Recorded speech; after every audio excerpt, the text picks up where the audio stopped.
Hello, everybody. So we shall start with water lecture today. It's our last lecture before the break. Obviously, as you know, next week is the break week. So we'll meet back in 2 weeks after this. Today we will start and finish the water lecture. Probably won't take us the whole 3 hours. It's a bit shorter, I guess. About 20 slides. Um, a few people um, that wanted to take a look at their test, the midterm one, uh, but we couldn't meet up this week with them, so we'll have to move it to, I guess, the week after the break, which will be academic week 8. Uh, so you can still take a look at it then. But I think most people who want it already saw the test by now. Alrighty, so water quality assessment. We spoke about different environments last time. Air, surfaces, uh, so on. Personnel. Water just deserves a little bit more attention since it's such an important component of any really process. As it says here, water is a critical component of any process in pharmaceutical industry. For obvious reasons, doesn't require much of introduction, I guess. Component of the fermentation media, vast volumes, obviously for the needs of the industry. Buffers of all sorts of solutions. Really, it is an ultimate solvent for so many different products and final products as well as intermediate, all sorts of reagents, right? And the big thing is also, I mentioned it last time. Don't forget that the water we talk about here is involves the water that is being used for ancillary, all sorts of ancillary processes like cleaning of the pipes, especially cleaning of the water distribution system itself takes a lot of water, all water that is being used for cleaning of the surfaces, ceilings, floors, and whatnot, right? So that water needed for the generation of vapor, for the autoclaves. So all that water obviously is considered to be um, a part of the uh, cycle and therefore uh, has to meet certain safety standards, considering it's a pharmaceutical industry, right? So all in all, if you consider all of these roles that the water has to play in the industry, it is estimated that about 30,000 liters of water is needed for the production of 1 kilogram of a biopharmaceutical. So it's a huge value, obviously. And as you can imagine, the level of purity of water, considering how much you need it, is absolutely essential for the safety of the final product. Since you need so much, any contamination of water will be inevitably reflected in the contamination of the final product. And like I told you last time, together with personnel, water is considered to be probably at this point, water is more important, more likely, is a more likely source of contamination, the most likely source of contamination of the biopharmaceutical in the industry, most likely source. So what we'll look at here when we discuss the purity of the final product, contamination of the final product coming from water, usually two major factors contribute to the quality of water in the industry, in the facility. The quality of raw water that comes into the facility and the quality of water distribution system. Again, considering the how much you need of water for everything. Quality of the water distribution system is just as important as anything else.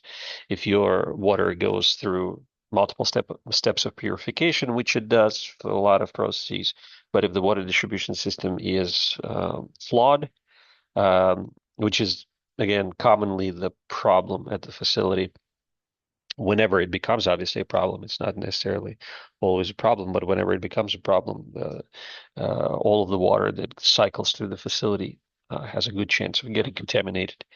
Water obviously is an amazing source, is an amazing, I guess, media for microorganism survival, right?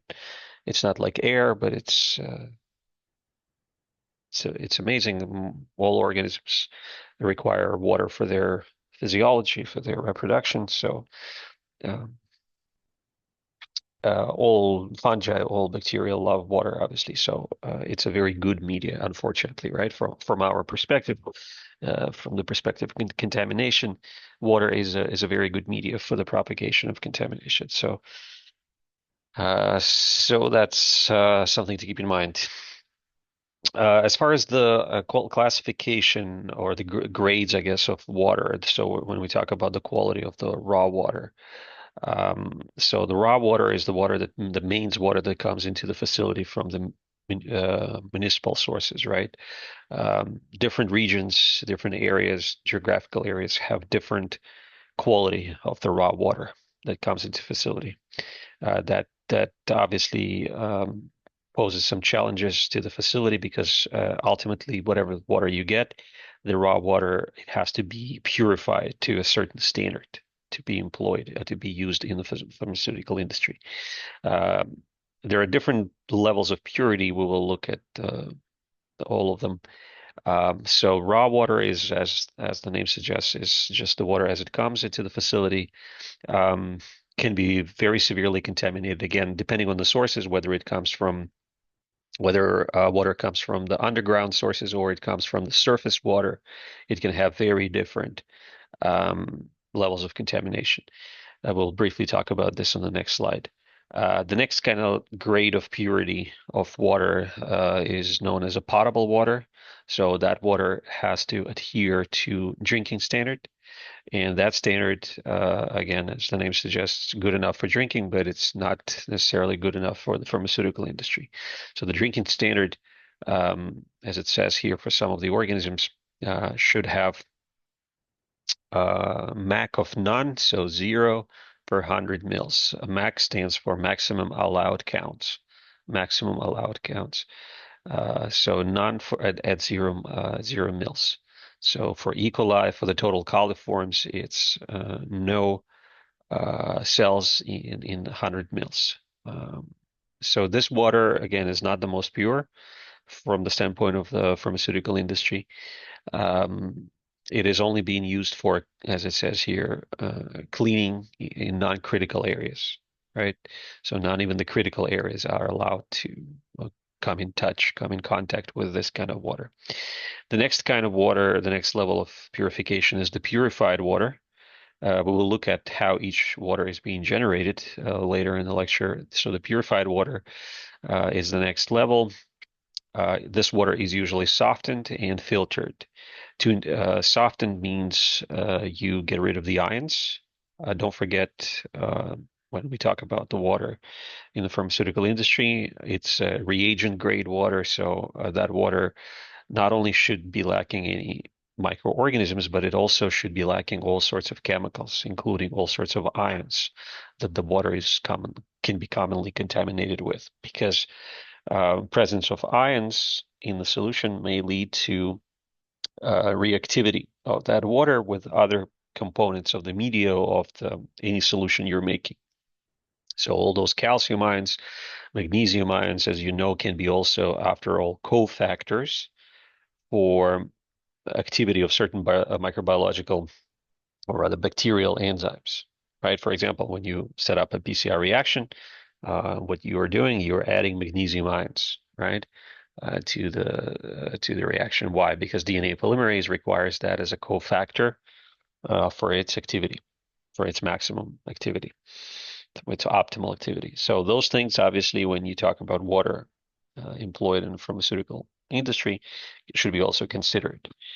Um, the fact that water can be free of any microorganisms is not good enough. It has to be also free of any chemicals to avoid any sort of um, reactivity or any sort of I guess, interaction between water and the microorganisms or chemicals that could be prepared using that water. So softening means getting rid of the ions, as you probably know from chemistry, right? It's, all sorts of anions, cations. Filtration for the purified water. Um, we will again go over specific steps. It's not the ultimate sort of say filtration, like the water, purified water is not the most pure water that there can be. So this filtration has a limited value. We'll talk about it later. Ultimately, water for injections, WFI water, also known as distilled water. This is the most pure water that can be generated, and this, as the name suggests the water usually, not always, but usually generated via distillation, right? The process of distillation. So that's the water that should be free completely of any microorganisms, any fungi, any bacteria, as well as free of any ions, right? So completely clean water. And this is the water, the ultimate purity of water is used for a lot of critical processes in the pharmaceutical industry. Not for all of them. This water is pretty expensive, obviously, considering how much effort and energy usually goes into the generation of the WFI water. Some non-critical steps you can get away with purified water, with even potable water, but some of the most sensitive steps require the purest water. So those are the major, I guess, grades of water in the pharmaceutical industry. So speaking briefly of raw water, so like I told you, it's the water that comes that is supplied into the facility. And here, the most important consideration for the purity of this water is the source. How is that water being generated? Either it's coming from the surface water, or is it a deep water? So the surface water is obviously more contaminated with all sorts of organics, inorganics, microorganisms, um, because it's coming in contact with soil. Sewage could be contaminated with sewage organisms. So this surface water is usually the most, I guess, contaminated water there is, both with microorganisms as well as chemicals. Deep water, the water that comes from the underground, if that's your source of water for the facility, um, it still obviously can be very contaminated. Don't think that it's already like pure or anything like that, but because it's coming from the underground, it has to go through the several layers, usually of sand. It's usually much cleaner. It's usually much clearer. So it's somewhat filtered, as it says, somewhat.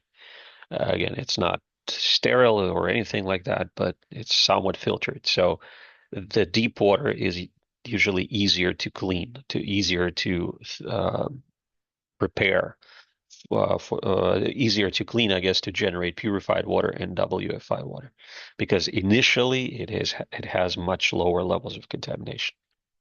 So the raw water is used for very, very limited applications. It's basically washing of certain chemicals, not even all of them, but certain chemicals, impurities and reaction byproducts removal, in some cases, routine cleaning of non-critical areas only. And I don't know, nowadays I think they don't even use raw water for non-critical areas. It has to be at least like potable or purified water even for these areas, but it can be as well, depending on the facility. So it has very limited application, very limited application. As far as what kind of impurities you can have in this kind of water, again, all sorts of soil particles, dirt particles. So basically, complex and not so complex, organic and inorganic chemicals contaminating that water. So particles, as it says here, derived from decaying organic matter, from the surface, right, from the soil. Particles derived from leaching of internal surfaces of water pipes, for example, all sorts of inorganic compounds, that is, all sorts of oxides. So all of that can be contaminating raw water. Decaying organic matter, agricultural runoff can be a very complex mixture of things, obviously, as you can imagine. Minerals, all sorts of phosphates, nitrates, and whatnot, all sorts of pollutants, complex organics that might be a part of like pesticides, herbicides, and all those things. And obviously, um, you know, a whole bouquet of all sorts of organisms, microorganisms. As you know, soil is one of the most, one of the most inhabited areas, I guess, environments for microorganisms. So, as far as specific ones coming from soil, you don't really need to know any. There's so many of them that we're not going to be concentrating on any. Just on any specific ones. Just remember, soil is one of the most richly inhabited environments as far as the microorganisms are concerned. So all sorts of organisms, fecal coliforms obviously can be coming from soil as part of the as contaminants of all sorts of runoffs, agricultural runoffs, like from farms and whatnot. So all sorts of pathogens can be there. A lot of them, most of them are opportunistic pathogens. Make sure you know what this term means. So obviously, uh, like direct pathogens like fecal coliforms could be there, but also opportunistic pathogens. So the bacteria that generally doesn't pose any risk to healthy individuals, but if your immune system gets compromised, um, the opportunistic pathogen will definitely may cause an infection. So the pathogen that becomes pathogenic when opportunity, as the name suggests, right? Opportunistic pathogen, when opportunity arises. So usually that is associated with compromised immune system, and that's when the pathogen kicks in. So extremely contaminated water, as you can imagine, none of that should be making its way into the final formulation of your pharmaceutical product. Um, in any way, right? So this water, the raw water, has to go through a lot of steps of purification before it can be utilized. So what kind of purification there is, we will look at some major types, I guess, of purification there is. Major types of water disinfection. So the first one is the chemical treatment, the simplest, right? You add the chemicals to raw and mains water, and usually those chemicals are all sorts of chlorine-containing compounds, hypochlorites and chlorine gas. Hypochlorites are the salts of hypochloric acid, HOCl. Chlorine gas, when bubbled through water, it reacts with it. As you know, the halogens are very reactive. So when it reacts with the water, it actually generates hypochlorites, HOCl, and salts of that acid. So ultimately, hypochlorite is the molecule that that is responsible for disinfection. Um, so hypochlorites are very potent oxidizers, and just like most of the chemicals that are being used to treat water. So the oxidizer, remember what it is? It's the chemical that uh, can uh, like oxidize, obviously, another chemical because it has high affinity for electrons, so it strips those electrons from the outer electron shells of the chemicals that it interacts with. So it's a very potent oxidizer, and that's usually how bacteria is being destroyed by us, right? Like that's the mode of action. We will study that later in the course, but oxidation is usually the main mode of action of all sorts of disinfectants that we are employing against bacteria. Hypochlorites is just one of the very famous and potent examples. Hypochlorites, all sorts of salts of hypochlorites are making up household bleach. It's the main component of the household bleach, so very important, very potent oxidizer. As you can imagine, being an oxidizer, it's a reactive oxygen. It's a reactive species, chemical species, and those reactive species we need it for when we are treating water, when we're disinfecting water. But once that water has been disinfected, you don't want any traces of these chemicals left behind in your water, because if you do, not only it may not be safe for the patient or for whoever is taking the biopharmaceutical that you're making, but it also can obviously react with components of the media. It can react with the biopharmaceutical itself because, again, by default, all these disinfectants, hypochlorites specifically, as well as most other ones, are very reactive species. They will react with almost everything and anything. So that means when the water has been disinfected, you have to ensure that none of those chemicals or barely any of those chemicals are left behind in the water that you generate. So the levels of chlorine in the water, the chlorine-containing compounds, I guess, hypochlorites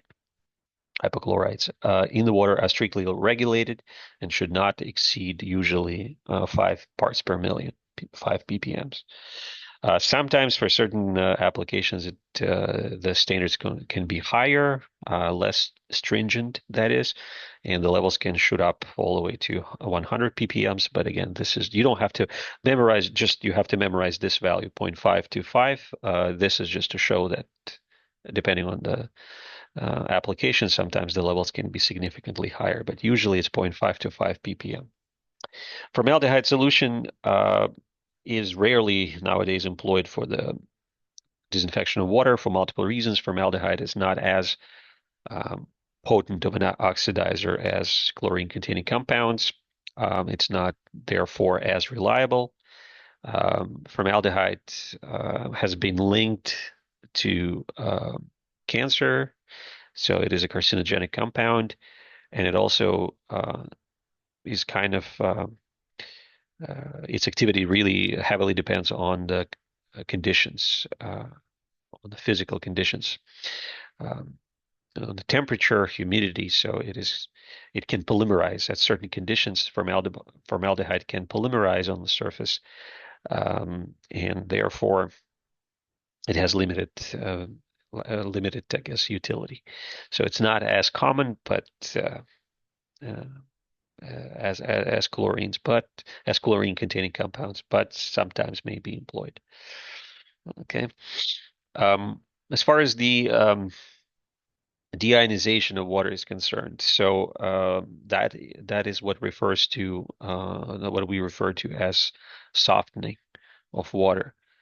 So this refers to removal, as I told you earlier, of anion and cations, all anions and cations from the water, because you don't want to have any of these chemicals present in your water. And this is usually done through the exchange resins, basically columns through which the water goes, and as it goes through through those resins, it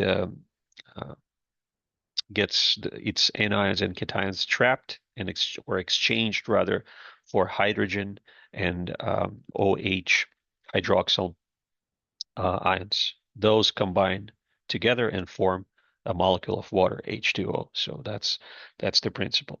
Anions are getting exchanged for the OH, cations are getting exchanged for H plus. Once combined, they form water, and this way you get rid of the ions from the water.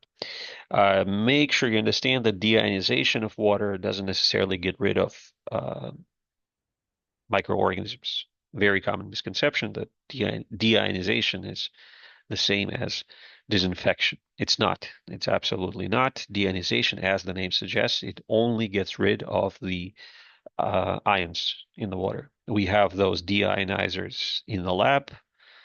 You might have used it for your project courses. And quite often I remember people would use deionized water, as if it was distilled water. It's not. In fact, deionization, putting the water through the anion and cation exchange resin, can actually increase the bioburden of the water, as it says here. So it may actually make it more contaminated from the microbiological standpoint of view. The reason for that is pretty simple because the resins, those exchange resins, those stationary phases in those deionizers, they actually have obviously they see a lot of water coming through, and that water is always contaminated to a certain extent. And those resins, they just trap microorganisms. And eventually they can deposit those trapped microorganisms back into the water samples that you are running through them, right?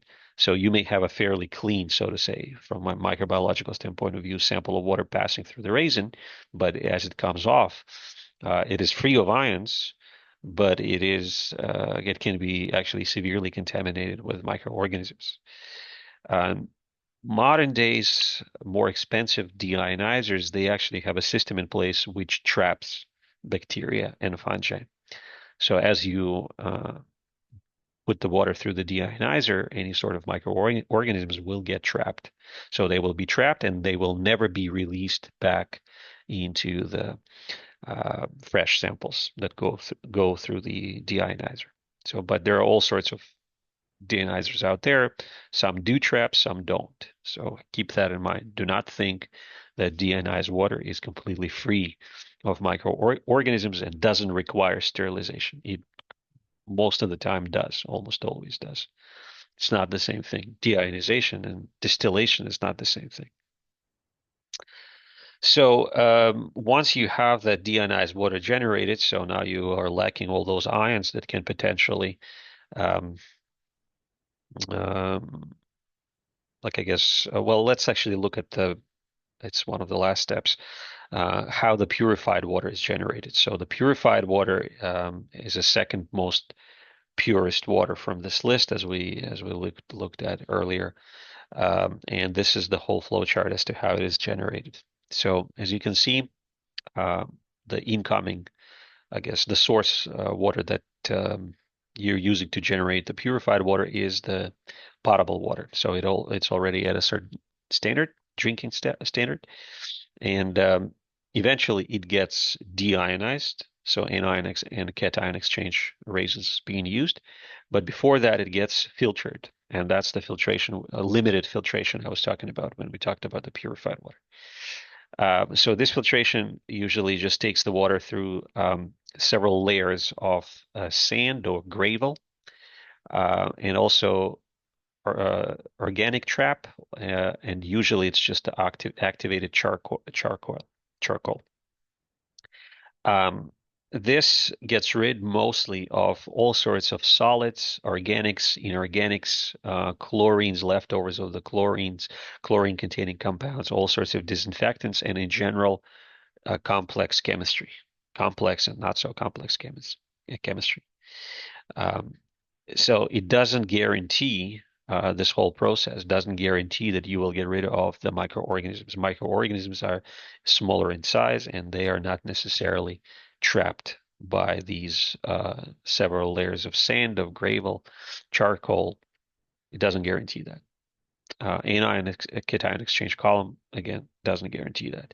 So it's mostly to get rid of the chemicals, bulky chemicals. So that's what the purified water is. So as you can see, uh, it doesn't guarantee you the sterility, and that's the way it should be treated. Purified water can be fairly not fairly clean, I guess, in terms of microbiological contamination, but it can be at the same time very contaminated. It all depends on the quality of the incoming potable water, how clean it was at the start. So again, very important to remember, it's not sterile water. It is not sterile. It is mostly free. It's mostly purified water is water that is free of any sort of chemicals or most chemicals, most bulky chemicals. The smaller chemicals can still actually make through all these steps and still be present in the purified water. So it has also limited use. It can be used as solvent for some Oral products, again, don't have to memorize this. This is just an example to illustrate. They can be used for purified water is commonly employed for cleaning. What I told you earlier, raw water is a bad choice usually for cleaning nowadays. So it's purified water is usually used for cleaning. Steam generation, that's what purified water is also used for, and certain media, certain fermentation media is also making use of the purified water.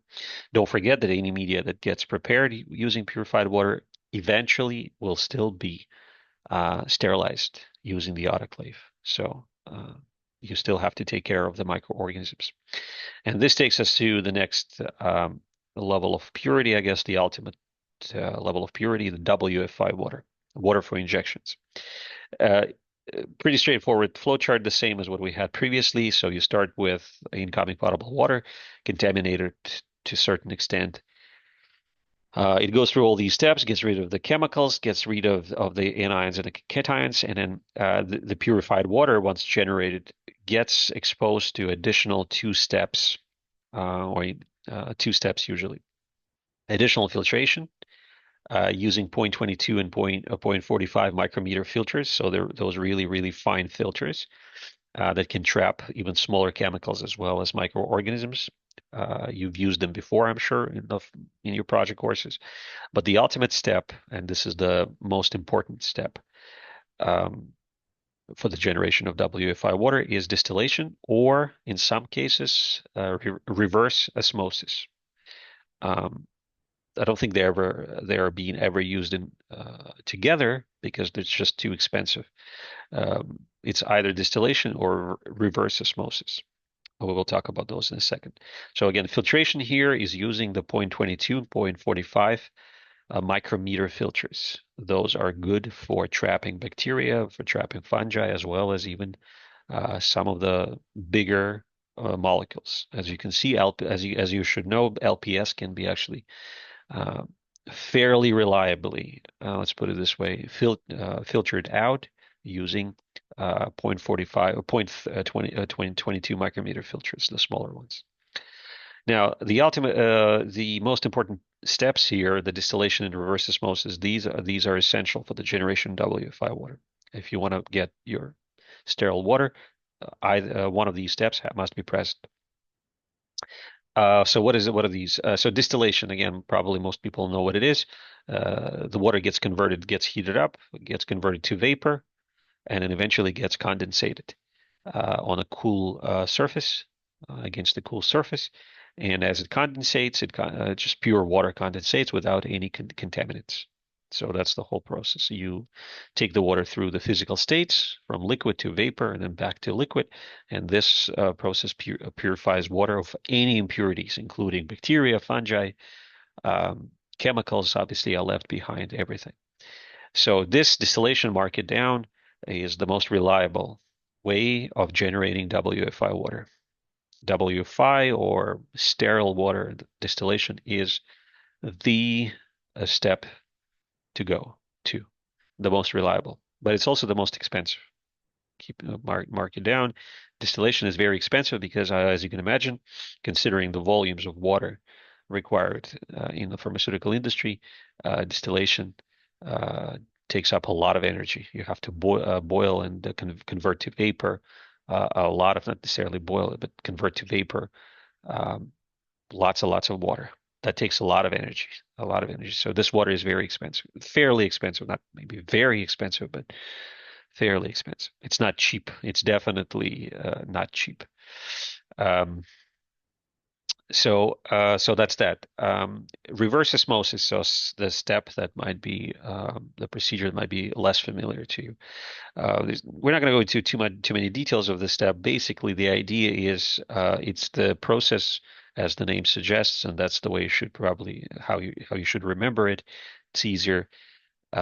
It's something that is a reverse of osmosis, right? So you probably should remember what osmosis is, right?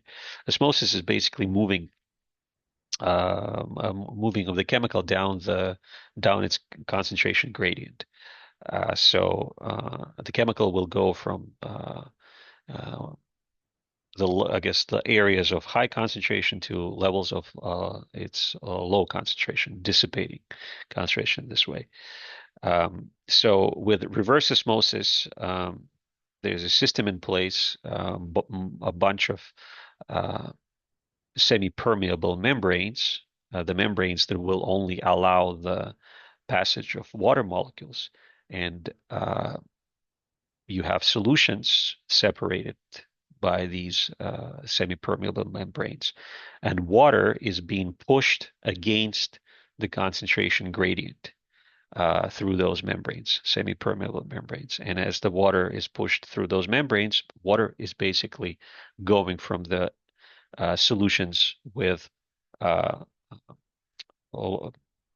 high concentration of contaminant to the solutions with low level of concentration of contaminant. So that way, as you push the water down the concentration gradient, you generate the solutions with less and less contaminant in it, with higher proportion of pure water in it. Okay, so that generates progressively purer and purer water. Okay, so if you have for example, two solutions, one has high concentration of water and high concentration of contaminant, and the other one has low concentration of contaminant, the water will go towards the solution with high concentration of contaminant. So the water will get more contaminated this way. With the reverse osmosis, the water is being pushed against that concentration gradient. So it is leaving the solution with high concentration of chemical and goes, or contaminant, and goes into the solution with low concentration of contaminant. So when you do this multiple times, the water progressively becomes more and more pure as it goes through those semi-permeable membranes, the membranes that will not allow any chemicals to go through, only the water molecules. So that's the catch. This method is cheaper than distillation, but it is less reliable. So mark that down as much as you need to know about all of this. Reverse osmosis is cheaper but less reliable. Why is it less reliable? Mostly it has to do with integrity of those semi-permeable membranes through which the water is being pushed. If the integrity of those membranes has been compromised, uh, you can imagine what's going to happen now when you push the water down the concentration gradient. Not only the water travels through those membranes, but also contaminants, because now it's basically like we can think of it as a filter, and the integrity of that filter gets compromised. So that filter doesn't really filter out what it's supposed to anymore, and your solution will get inevitably some contamination passing through that kind of a filter. So that's the major downside of the reverse osmosis. But like I said, it's significantly cheaper. Distillation is most of the time the go-to step for the reliable source of WFI water. So as far as so the filters, we talked about the filtration, we talked about the deionizers. You've used them in the lab, so I'm assuming you know what they look like. Again, they may have different, so to say, shapes, but you understand how they work. The filtrations, we talked about the filters. You used, I'm sure, all of them in the lab. 0.22 micrometer, 0.45 micrometer filter. 0.45 traps bacteria. 0.22 can reliably trap even bulkier molecules like those endotoxins, pyrogens, LPS molecules, heavy and complex organics, so bulkier organic molecules, bigger in size. They can be trapped by this small filter. And it's obviously cheaper than distillation, but again, don't forget, it's not sufficient. Just filtration by itself is not sufficient. There must be a distillation step. So filters are getting re-sterilized every so often so that you get rid of all those bacteria that you trap. Another way of treating water, generating WFI water, is using UV treatment. UV treatment always combined with filtration. UV treatment plus filtration. This is not a very reliable method of generating WFI water, so it has very limited application. Um, so UV treatment, you have UV light shining through the water. It's cheaper than distillation, but like I said, it's not nearly as reliable. UV gets absorbed. Uh, Effectiveness of any irradiation, including UV, drops significantly as turbidity of your water goes up. So you cannot ensure that the bottom layers of the water sample that is getting treated with UV is getting the same amount of radiation as the surface layers. So that's major limitation. However, there's no odor or taste problem when the water is being treated with UV, right? So there are no chemicals obviously involved. So it's just the irradiation, but there's no risk of microbial colonization because UV doesn't. It's just irradiation, right? So it doesn't require any filters. It doesn't have any surfaces involved, any filters involved. But again, very. It's not very reliable. It's not very reliable, and again, usually it must go with one of the filtration steps, 0.45 micrometer filter or 0.22 micrometer filter. You can make a note also here on the side. UV treatment with filtration is usually employed for getting rid of some of the complex organics, destroying and filtering out some of the complex organics. That's what it's usually used for. Okay, we talked about the endotoxins. I have a separate slide here, speaking of about these filters. But we discussed endotoxins. I introduced them earlier in the course when we talk about it's like one of the first lectures, so you know what they are. We even had a slide with the structure. You don't need to know the structure, but just reminding you, right? LPS, endotoxins, pyrogens. That's all. These are all the same names for the same molecules, lipopolysaccharides. So they're usually coming from the gram negatives.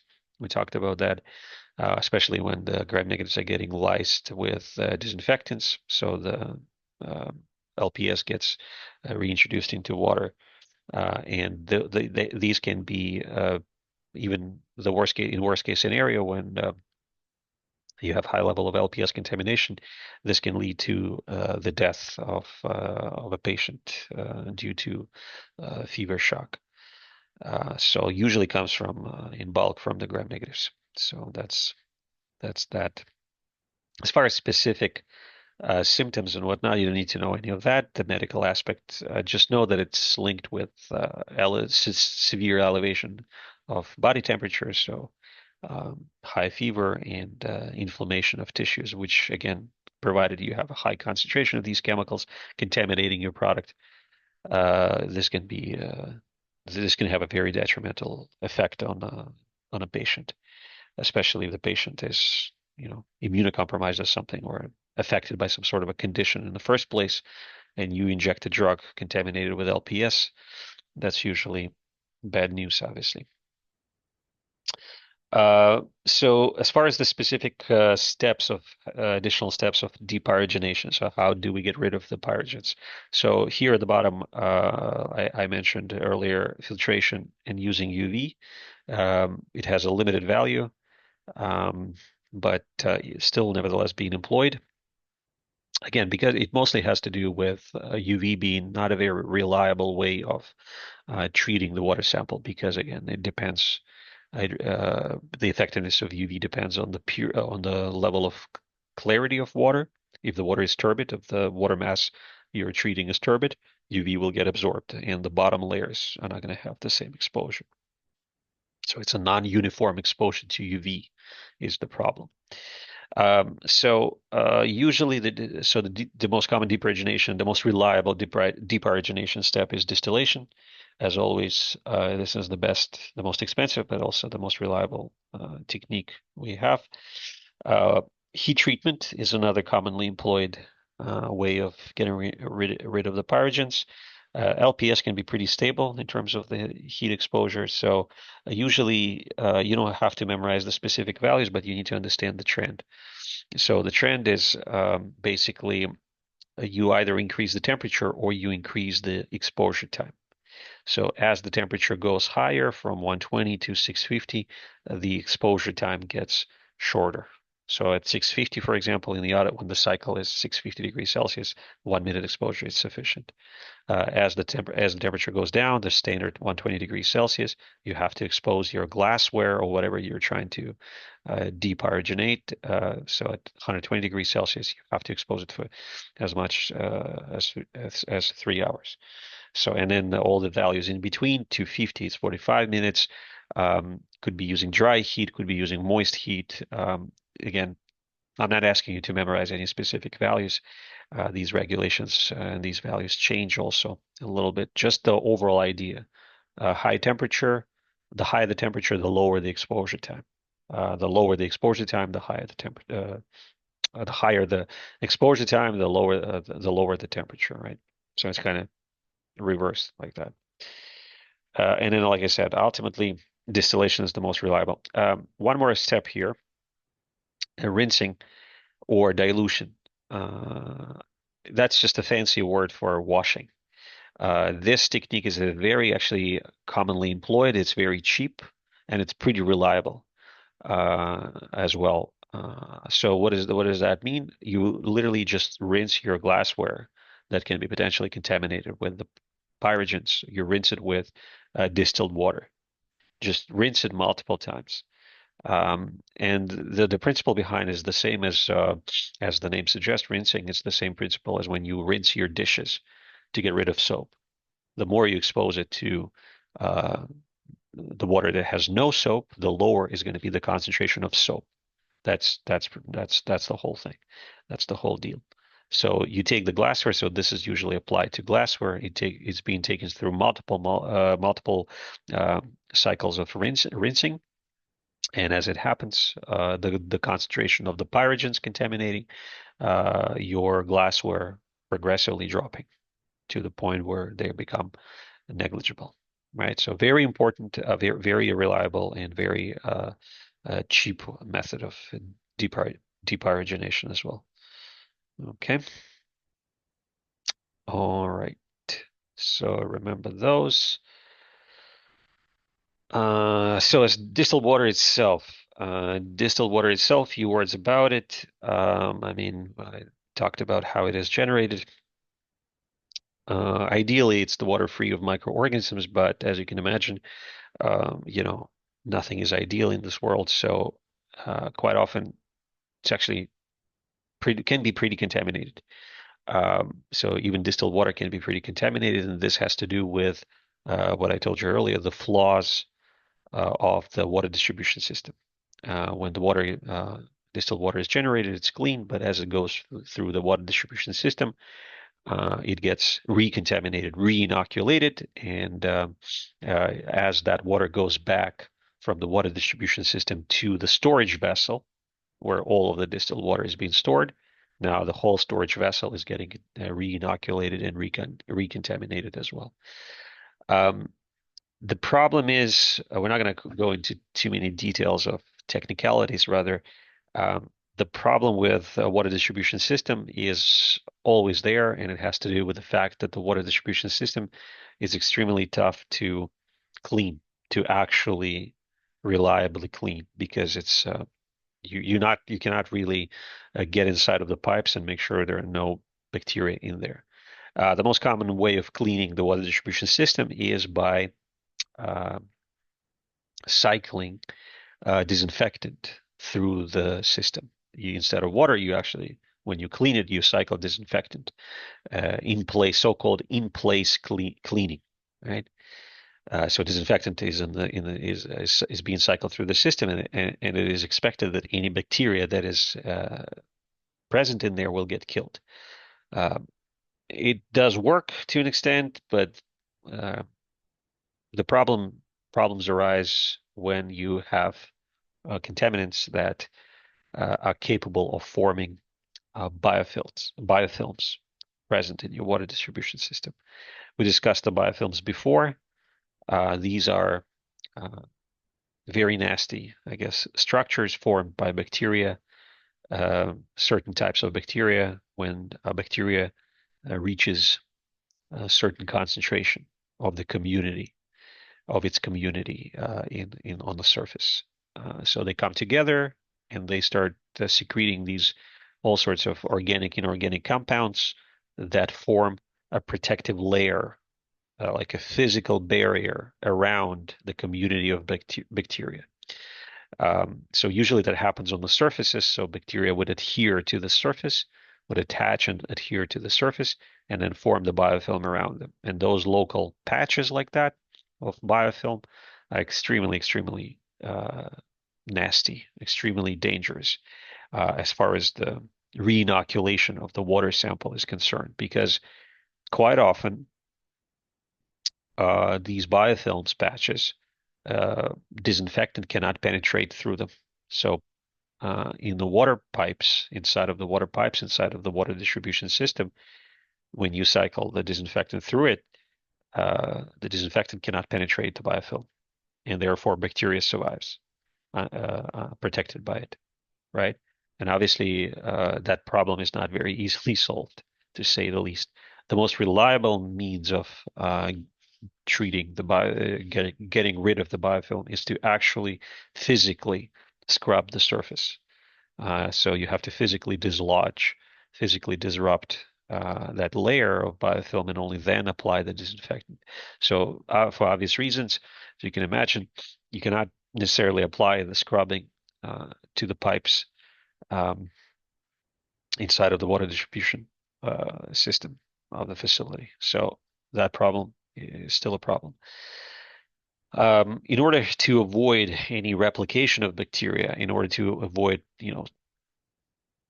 reinoculation of the water samples, distilled water, being expensive as is, right, and being expensive to generate, it is also quite commonly being stored in the water distribution tanks at 80 degrees Celsius. So at pretty high temperature, close to the boiling point. Obviously, so the reason they do it is to keep the water at high temperature so that the bacteria at this temperature, no bacteria or none of the most common contaminants of the water can replicate and survive, right? May form spores in some cases, but as far as the replication, that's way too high. The temperature is way too high. So that's what this also what makes distilled water even more expensive, because you constantly have to keep it at this temperature, which is a lot of takes a lot of energy. So it all adds up to the price of distilled water. But it can be still pretty contaminated. This is just an example. There were reports sometimes that even the distilled water can be found to be contaminated with as much as up to 10 into the power of 6 CFUs per mil, which is pretty obviously high level of contamination. So usually it's the distribution system, the storage vessels, also cooling systems, failings of the failures of the cooling systems. Usually the water distribution facility in general that fails, and biofilm is being formed, and then the whole system needs to be recleaned. As far as gram negatives usually from the reports, from the stats, distilled water is usually contaminated with gram negative cells, more commonly so than the gram positives. That is the case because gram negatives are generally more resistant, and they are more, on average, they're more resistant. There is always exceptions to the rule, but generally gram negatives are more resistant, and gram negatives are more are better at biofilm formation. So especially Pseudomonas species, as you probably know, those are the most common biofilm formers. Okay. So yeah, that's what it says here, usually gram negatives. So level of resistance, high for gram negatives because of the double layered cell membrane and the fact that some of the most potent biofilm formers are gram negatives. So that's that. As far as so a couple of words about enumeration. So how the water is being estimated in terms of its microbiological quality. I will briefly touch upon these. again, these techniques are not that much different from the techniques you employ in the lab. So it all just comes down to basic calculations. Um, People evaluate the number of microorganisms in water for different applications. I mean, this is pretty self-explanatory. Why do you need to know how many microorganisms you have in your water sample? It could be because you're trying to keep track of the level of bioburden of your water sample or of the final product. You need to estimate that. Sometimes you just need to use that value to calculate the efficacy, the efficiency of your disinfectant. So you're just like you did, I think it was this week in the labs, you were doing it for the preservative challenge test where you were looking at levels of contamination of the product um, on day 0 at the start, and then after 14 days or 7 days in our case, I guess. It used to be 14 days. The lab was running for 3 weeks. It would usually start before the break week, and then it would go for the whole break week, and then the week after. So it used to be 14 days. So you basically compare the values, the level of contamination of the sample, whether it be a product or whether it be a water sample or whatever have you, at the start on day 0, and then after so many days, 7, 14, and then you just calculate percentage kill, percentage survival, whatever you need, right?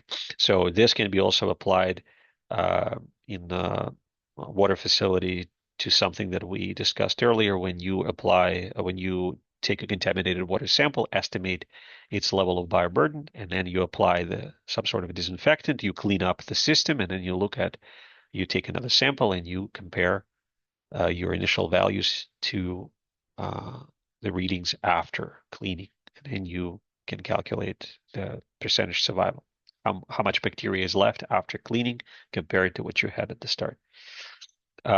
Microorganisms have to be also, enumerated in the solutions in your media when you are inoculating your bioreactors for fermentation processes.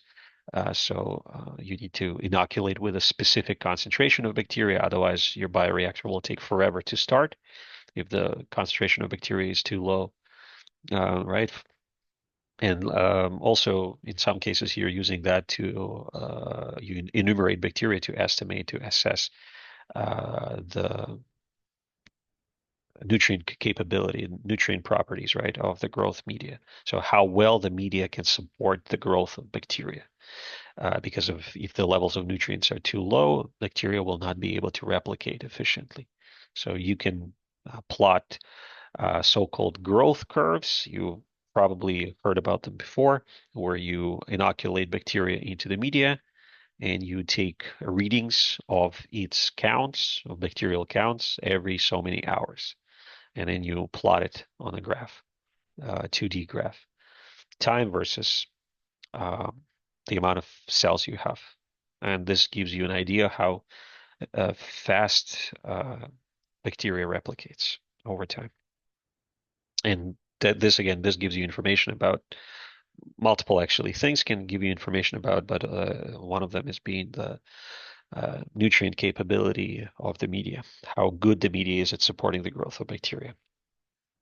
So what kind of estimates are being employed for the microorganisms? We will look at some specific examples. You know most of these, but all of them can be categorized into 3 major groups of viable counts, and total viable counts.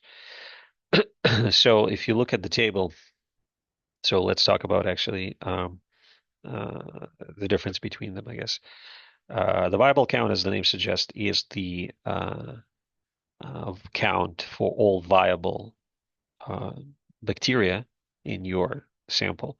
And the viable count is usually referred to viable count of a specific species.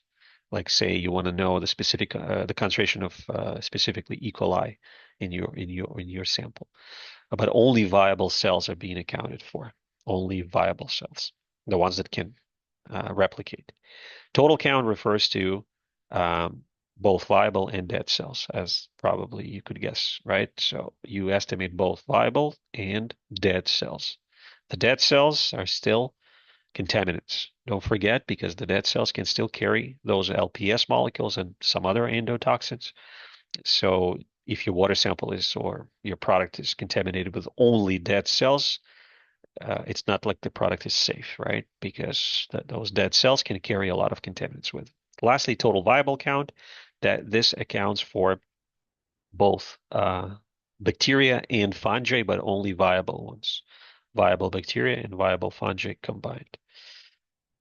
Now, so this table basically splits all the methods into viable counts and the total counts. So viable versus viable plus dead.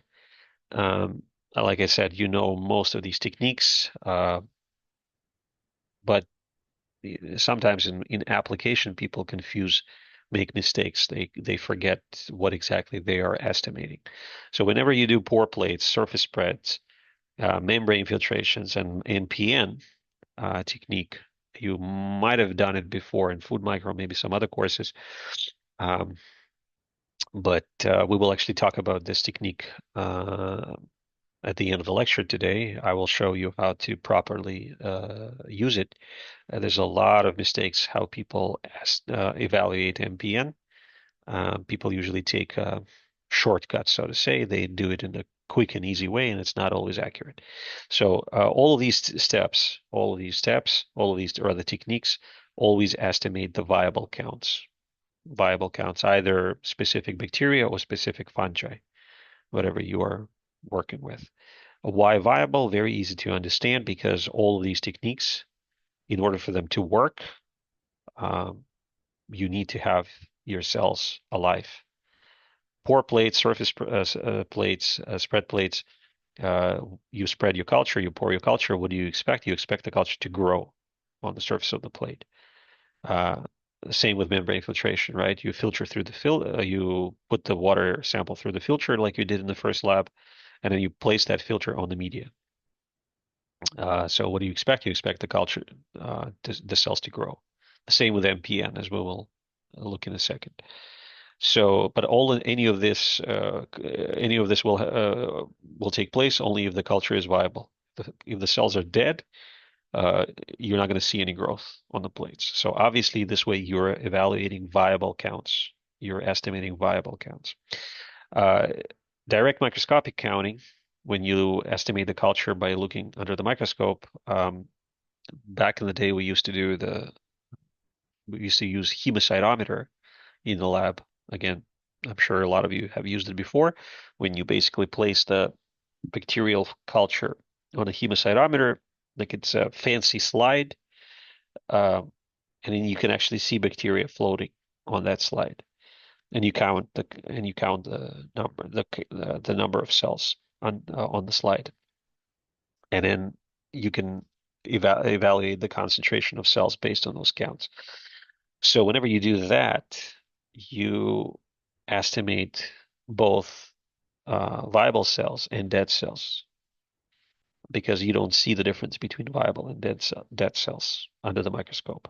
However, you can actually use this technique and make it and use it for the viable counts estimations if you use differential dye with it.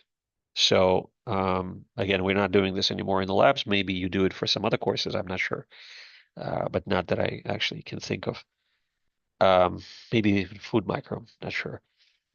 So there are different types of dyes that can be added to culture, and those dyes are getting absorbed differentially. That's why it's called differential dye.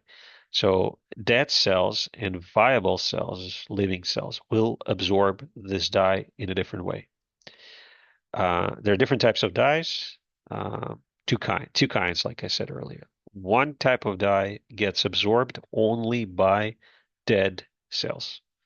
So that means when you look at the cells under the microscope using that dye, your colored cells will be only the ones that are dead, because their integrity of the membrane is compromised, and the dye just floods into the cell and colors the cell blue or whatever. Cells that lack the color will be the viable cells, the alive cells, the membrane, cellular membrane hasn't been compromised, so those cells are not uptaking the dye. So with this technique, with this dye, with the usage of such a dye, you can actually tell the difference between viable and dead cells. In some cases, there are also type of dyes that actually do the other way around. They color only viable cells, though that dye is getting actively uptaken by the transport system of the cell. It gets uptaken inside of the viable cells, while the dead cells actually don't take up that dye. So for those dyes, the picture is going to be the opposite. Living cells are colored, dead cells are not colored. So whenever you work with these, just make sure you know which dye you're using. And another common misconception, quite often in the teaching labs, people use the dye that colors dead cells. So when people end up in the at work, they just always assume that the dye they're using is coloring only the dead cells. It's not always the case. There's other dyes out there. So just by doing direct microscopic counting without any dye, you're looking at both types of cells. If you use the differential dye, you can differentiate obviously between the two. So keep that in mind. So that would place this technique with the dye, with the differential dye. This would place this technique into viable counts because you can obviously tell the difference between viable and non-viable this way. Turbidity methods. Turbidity methods. You are also should be very familiar with these. This is your standard McFarland estimate, the one you do at the back bench when you look at the cell concentration by looking, you know, looking at the culture against the window and comparing the turbidity of your culture with the turbidity of the stock solutions. You just have to pick the test tube that matches the turbidity of your culture the best, and then read the concentration of culture from the table. So this method is basically estimating the concentration of culture based on the level of turbidity, uh, on the assumption that solutions with similar concentration of particles resuspended in them will have uh, the same level of absorbance of light, right, as the uh, chemical or as bacteria gets diluted in the water. They obviously contribute to turbidity of the solution. So the light cannot pass through that solution. It gets absorbed or it gets scattered by cells or by the chemicals. So again, the assumption is that, which is accurate assumption, it's been commonly employed. Uh, Solutions with similar concentrations of resuspended material will have the same levels of absorption. So that's your McFarland standard. This one, again, a very common source of mistakes, a very common source of mistakes. People automatically assume that McFarland estimate gives them the concentration of viable cells. They get the number, whatever, 5.0 multiplied by 10 to the power of 7, and they automatically assume that this is the concentration of viable cells in their solution, but it's not.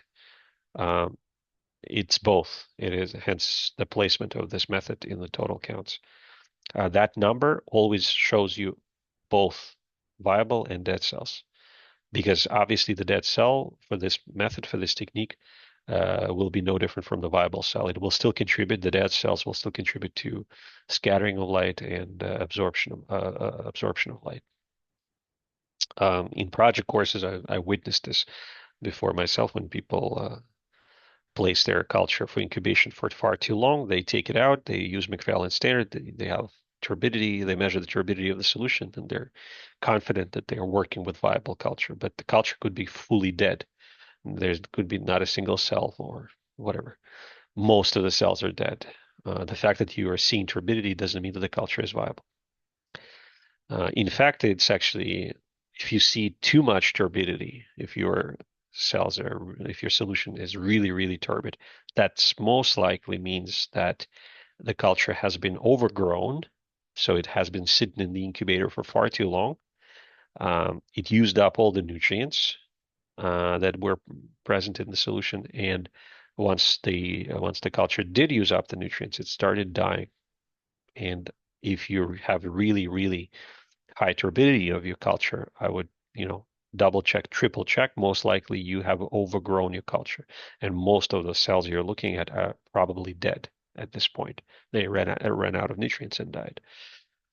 So that's that. Dry weight determination and nitrogen protein nucleic acid determination. So these two methods are based basically on one of them just measuring, weighing out the dry weight of your cells and estimating the concentration based on the weight. So this has to do with a simple curve, standard curve, where you compare, where you plot the concentration of cells versus their mass. So you can identify the concentration if you know the mass. In certain applications, it is being employed when you work with a lot of cells with a lot of culture. Then weighing out the culture is much easier than doing anything else. We're not really doing this in the lab though. For our application, it's not feasible.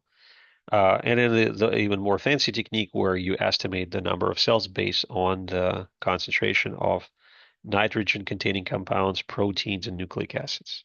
So again, this can be a very fast method, but requires some fancy tools to do it, and it can be used to estimate the concentration of cells very accurately too. But again, none of these obviously can differentiate between dead and viable cells because dead cells will have certain weight to them obviously as well, and all these proteins, nucleic acid are still present in the solution or in the dead cells after they die, at least for some time, right? So that's that. So know the difference between the two. Two types, I guess, two types of estimations is pretty straightforward. Just ask yourself, do I need my cells to be alive for the method to work? With pour plates, with spread plates, again, everything should grow on the plate. If it doesn't grow, it's not showing up. So you're only estimating the concentration of what was able to grow. Obviously, that's only living cells, the viable cells. The dead cells do not show up as single colonies. Single colonies are just uh, replications, right? Like come from one cell originally, a live cell, viable cell. As far as the calculation, this you don't even need to. We're not going to talk too much about it. There's a couple of problems here. You can use them as sample problems for the calculation, and after the break, um, you can share your answers. We can discuss these. I will also make the second set of practice calculation problems available for the break week. So take your time. You're not busy during that week. Solve those problems, and then as we come back, I will, like on week 8 or maybe week 9, I will post the answers. So you can take these two problems as part of that set. They're not complicated problems. This formula, I'm not even going to explain it. We covered calculations extensively. Um, should be able to figure this out in your own. Number of colonies multiplied by the dilution factor gives you initial concentration. So, I mean, it's pretty straightforward. It follows from all the formula that I gave you. Just pay attention that I'm using dilution factor here, not a dilution ratio. If you were to use dilution ratio, you would have to divide. Number of colonies would have to be divided by dilution ratio because they are reciprocal of each other. The dilution factor equals 1 over dilution ratio. Don't forget, right? And then try these problems. Make a flow chart if you don't see the way to approach them right away. Make a flow chart, see what you got at the start, what you got at the end, and then solve them. They're very simple. They're very simple problems. This one as well as this one. And then we can come back, like I said, once we restart the lectures next week. We can always come back to these for the answers. Alrighty. We're actually getting to the MPN. Let's make a break here. We're on to the last couple of slides. MPN will take us a little bit of explanation. I will explain that technique properly because, again, like I said, people somehow learn a very truncated version of how the MPN is calculated, and a lot of mistakes are usually made. So I'll show you how it should be done, and that's will take a little bit of time. and that will wrap up the lecture. So let's make a break, as always, 7 minutes break, and come back at 9:53. Okay.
All right, let's get back to the lecture. Last part of it. We'll talk about uh, the a little bit before we talk about the MPN. We'll talk about pore plates and membrane filtration and spread plates, surface spreads, some of the limits, I guess, imposed on these techniques, and then we will talk about the MPN. So the pore plates, spread plates, what you need to know about them. You need to know the limits. You are looking at 20 to 200 for the spread plates and 30 to 300 for the pore plates. Everybody knows that. A couple of things here I wanted to mention. First of all, stick to these standards, I guess, by default, but also keep in mind that quite often, especially more so, I guess, in research labs, people don't necessarily always stick to these values. Like, um, technically, if you're doing the spread plates and you have more than 200 colonies on a spread plate, that plate is usually voided, right? Because you have more than 200. But quite often, people for the spread plates will go and consider the plate to be acceptable as long as it has less than 300 colonies, even for the spread plates. Again, a good idea, I guess, to stick to these standards, especially if you're working in the industry, because those regulations are strict. But don't be surprised if you see people going over the limit of 200 for the spread plates. Um, Whenever you have fewer than 20 or fewer than 30 colonies, same deal. The plate is voided because you cannot trust the data.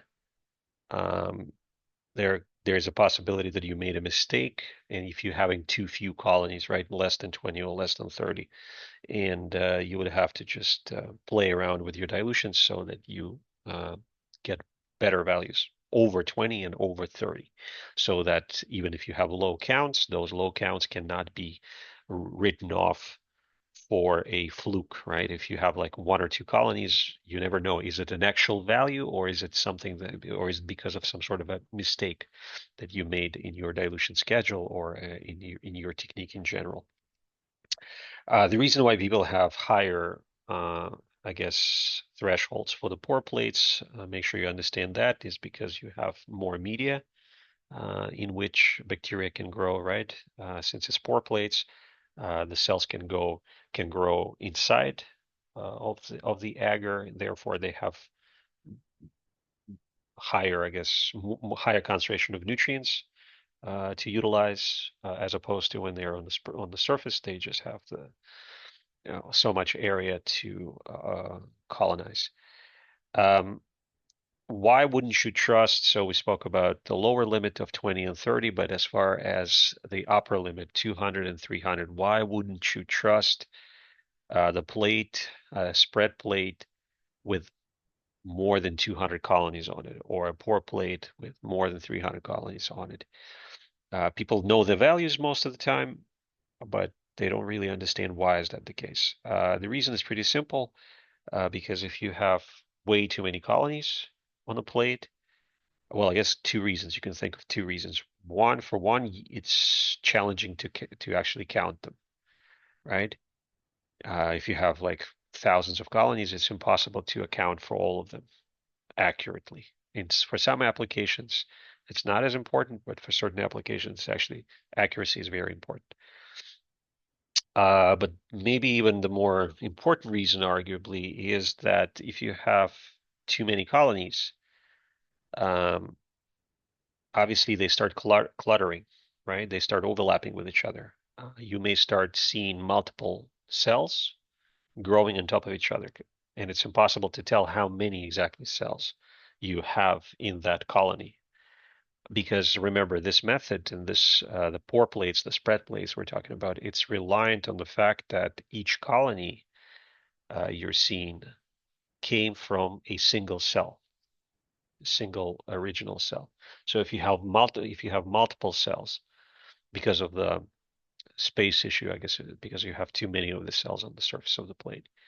If you have multiple cells growing, as a part of the same colony, you're obviously unable to account for how many cells that you had there, 1, 2, or 10, or I don't know, 50, and therefore you'd be underestimating the counts because you're counting one colony as one cell, but in fact it could be one colony carrying multiple cells in it, original cells.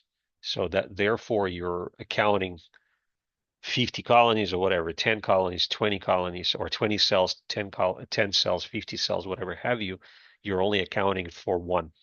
So this way you're obviously underestimating the counts. You don't want to be doing any of that.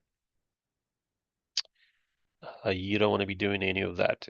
So for that reason, yeah. So for that reason, when you have more than 200 colonies, more than 300 colonies, you want to redo your dilution schedule so that you actually have the numbers under 200 and 300. Another reason is the second reason.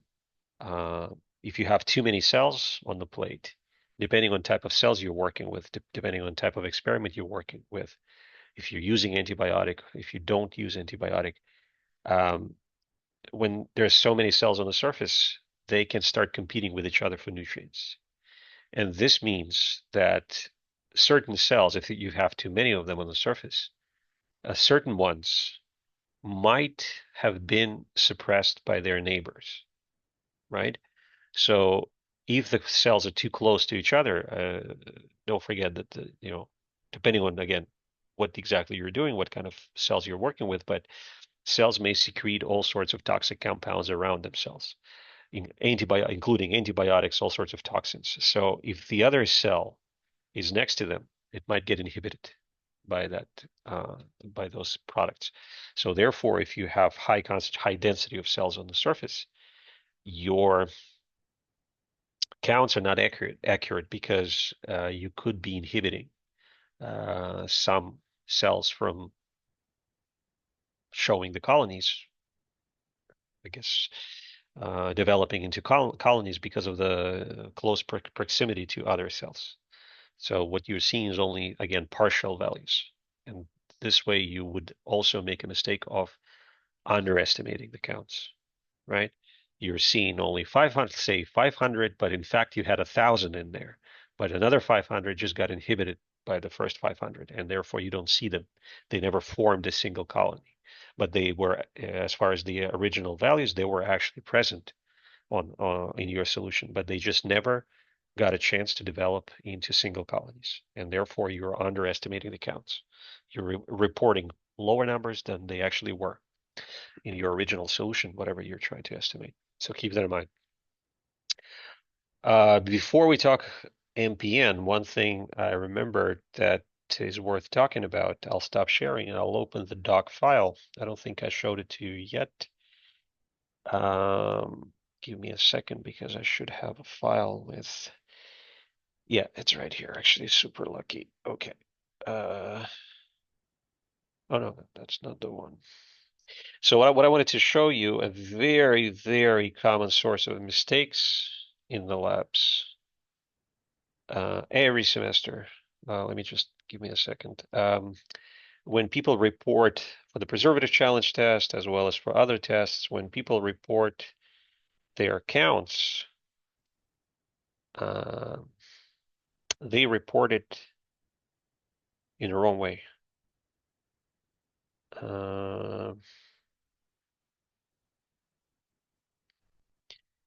And usually, quite often rather, this mistake is not being paid attention to. Yeah, so let's take a look at this one. So give me a second, I'll share the screen. So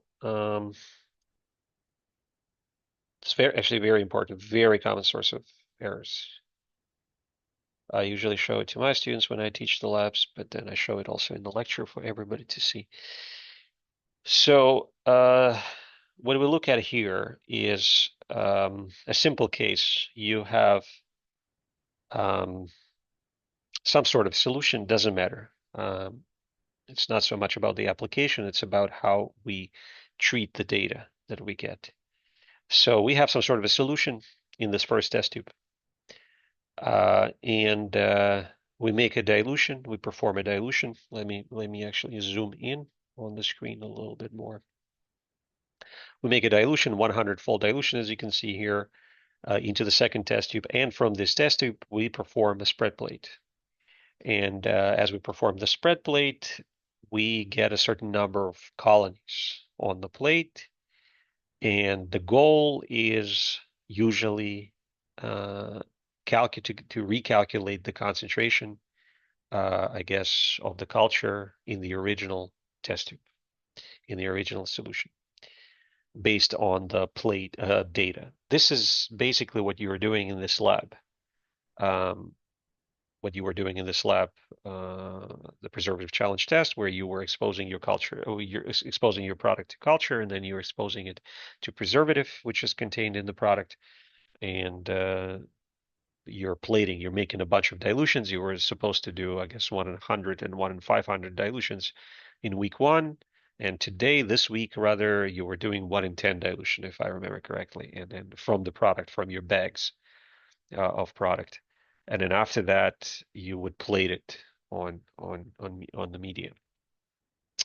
So first of all, when you do this, when you do these kind of platings, the data that you get on the plates, the number of colonies that you get on the plates, should not be analyzed right away, because this data is considered to be, as it says here on my slide, a raw data. So what does that mean? Going back to even today, well, this week's example, when you were doing the challenge test, the preservative challenge test,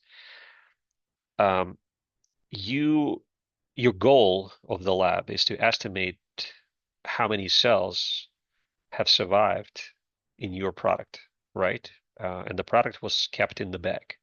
You got 2 samples from the bag. Well, you placed the 2 samples into the bag, and then you spiked it with bacteria. And while it was incubating for a week, it was incubating in the bag, getting exposed to preservative. And eventually, what you did this week, you took the sample from the bag, you performed a 1 in 10 dilution. I'm showing it 1 in 100 here because it's about something else, but the logic is the same. And then you plated it. So a very common misconception, hopefully this doesn't happen in the lab for you this week, when people calculate percentage kill and percentage survival, they take the values from the plate. So let's say you got 5 colonies, and they would take that 5 colonies and plug it directly into the formula. That's not what it should be. Any values that you get on the plate are representative of what's happening, or what was happening in your bag, right? But we are actually the colonies that were exposed to the preservative, they were exposed to preservative in the bag, not on the plate. So the values that you get on the plate, they must be recalculated to the concentration in the bags. Okay. The data that you get on the plates, you got the data after at least 2 steps. You performed a dilution. It was 1 in 10 in the labs for you this week. And after that, don't forget, you also plated a certain volume, probably what was 0.1 ml. So this value on the plate has undergone 2 dilutions, or this is not necessarily a dilution, this is just plating. But anyway, it has undergone 2 manipulations, I guess, mathematical manipulations, a dilution and then plating. So in order to use that formula, specifically for lab number 3, the preservative challenge test, you have to take the raw data from the plates, and you have to calculate it back to the original concentration in the bag. Okay, you should have done the same for week 2 results as well as for week 1 results. Because for week 1 results, you had 2 different dilutions. You were doing 1 in 100 and 1 in 500. 2 dilutions. And after that, you were plating 0.1 ml. So you cannot compare the data from the plates between the 2 weeks, because the data on the plates for the 2 weeks came from different levels of dilution. It was 1 in 10 today or this week, and it was 1 in 500 and 1 in 100 last week. So how can you compare that? It's a completely different level of dilution. Three different levels of dilution: 1 in 10, 1 in 100, and 1 in 500. So the values that you get on the plate cannot be directly compared. Um, you have to convert them first to the original concentration in the bag. So that's that. But so that's more specific about the lab. But as far as what I'm trying to show you here, let's say you're performing some sort of dilution. If in my case, let's say it's a 1 in 100, um, 1 in 100. Okay, it's removing the whole thing, I guess. Let me just 1 in 100 dilution and then 0.1 ml plating. Okay, and you're getting a certain value on the plates. Let's say you got no colonies on the plate, just no colonies. It can happen, right? I'm sure it happened in the lab this week for a lot of you. Uh, the question is how? So that's what I have here. No colonies on the plate after dilution and plating. The question is, how do you report this value? There are three ways of reporting this. Some people just say too few to count, TFTC, right? Too few to count. Some people say, and very commonly so, they say, well, no colonies, that means zero colonies, so zero CFU per plate. And there's also a third way, less than one CFU per plate. So I already was explaining this from like previous semester, so you basically have an answer here. But the point being is the first two methods, saying TFTC or zero CFU per plate, are some of the worst methods of reporting the values. Why is that the case? TFTC is a very qualitative method of reporting. You're not really telling your yourself or the reader of your, I guess, data, your supervisor or somebody. You're not really saying anything about the counts. You just say too few to count. But what does that mean numerically? Pretty much nothing. The way it is, right? So some people say, okay, well, zero CFU per plate is a much more accurate method because I'm actually saying how many CFUs I got on the plate, and it's a zero. This method is the B part is actually the worst method of reporting. Probably the most commonly employed, but it's the worst. Why is that the case? Very simple answer. Let's say you report zero CFUs per plate when you got no colonies. So like I told you earlier, you have to quite often recalculate the concentration back into the original solution. So in other words, if you got so many colonies on the plate, what was the original concentration? So now look at it. If you report zero CFU per plate, if you try to recalculate the original concentration, what are you going to do? You're going to divide zero CFUs by the volume plated to get the concentration in the last test tube from which you plated. Dividing 0 by 0.1 will give you 0 in this test tube, right? This one, the second one. Now, if you got 0 CFUs per mil in this test tube and the dilution ratio was 1 in 100, if you were to calculate the concentration in the first test tube, it would still be a 0. You would divide 0 by 1 in 100, and that would give you 0. So in this case, when you report 0 CFU per plate, when you got nothing on the plate, you will always get 0 CFU per mil in the original solution, test tube, whatever have you. And some people would be, okay, well, what's the problem with that, right? I mean, if you got 0 on the plate, you got 0 in the test tube. Should make sense, but it actually doesn't. And the next one, right. And this is why it doesn't. This is the part that I deleted so why does it not make sense? Let's imagine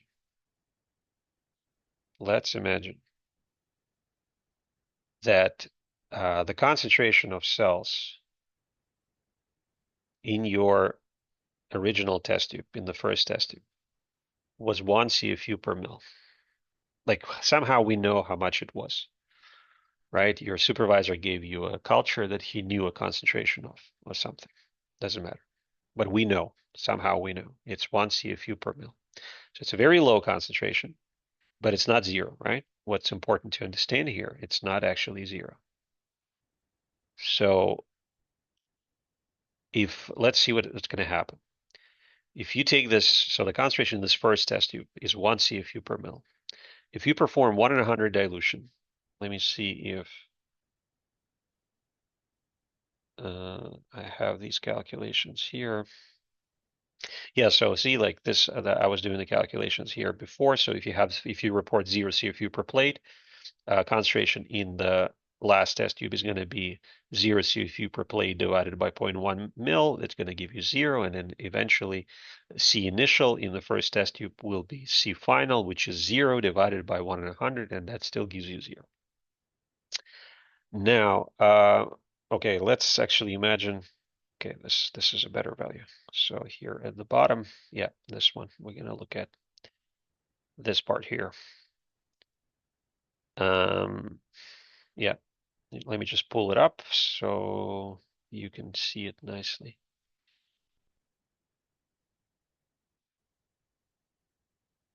So again, that 0 CFU per plate is the worst method of reporting. And I will show you in a second mathematically why is that the worst case. So imagine the concentration in your original test tube was not even 100 CFUs per mil, was not even 1 CFU per mil, it was actually 100 CFUs per mil. It's a pretty high concentration, right? It's not the highest you've seen, but it's definitely not a zero. So let's see what's going to happen. Once you perform 1 in 100 dilution, the concentration in the second test tube is going to drop 100-fold, and it's going to give you 100 CFUs per mil. Right? I mean, sorry, 1 CFU per mil. 100 divided by 100 gives you 1 CFU per mil. So the concentration in this test tube, the second one, is 1 CFU per mil. Once you perform 0.1 ml plating, how many colonies do you expect to get on this plate? 1 divided by, multiply by 0.1. It's 0.1 CFU per plate. Okay?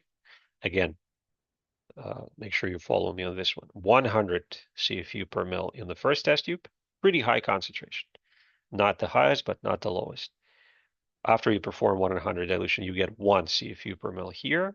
And then once you perform spread plates, you're plating 0.1 ml, you're getting 1 CFU per mil multiplied by 0.1 mil. That gives you 0.1 CFU per plate. Now, what is 0.1 CFU per plate? Some people will say, well, this makes no sense because there's no such thing as 0.1 CFU, right? Colony forming unit is a colony forming unit. It goes in whole values, 1, 2, 3, 5, 100, 10, whatever, 12. But nevertheless, mathematically speaking, math shows us that the number of colonies on this plate should be 0.1 CFU.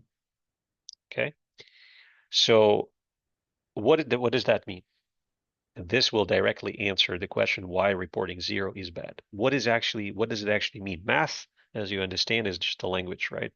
It doesn't really care for the application.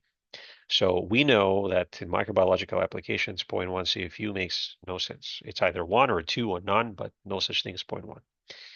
So, but it still must mean something, right? Like in terms of microbiology, math is math, but 0.1 CFU per plate must mean something physically.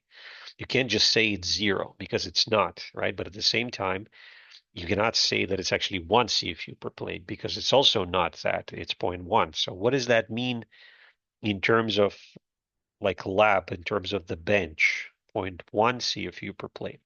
So what it actually means is that if you were to take your 1 CFU per ml culture from that last test tube that we generated, and if you were to plate it on 10 plates, 1, 2, 3, 4, 5, 6, 7, 8, 9, 10, you would have one plate on average with one colony present.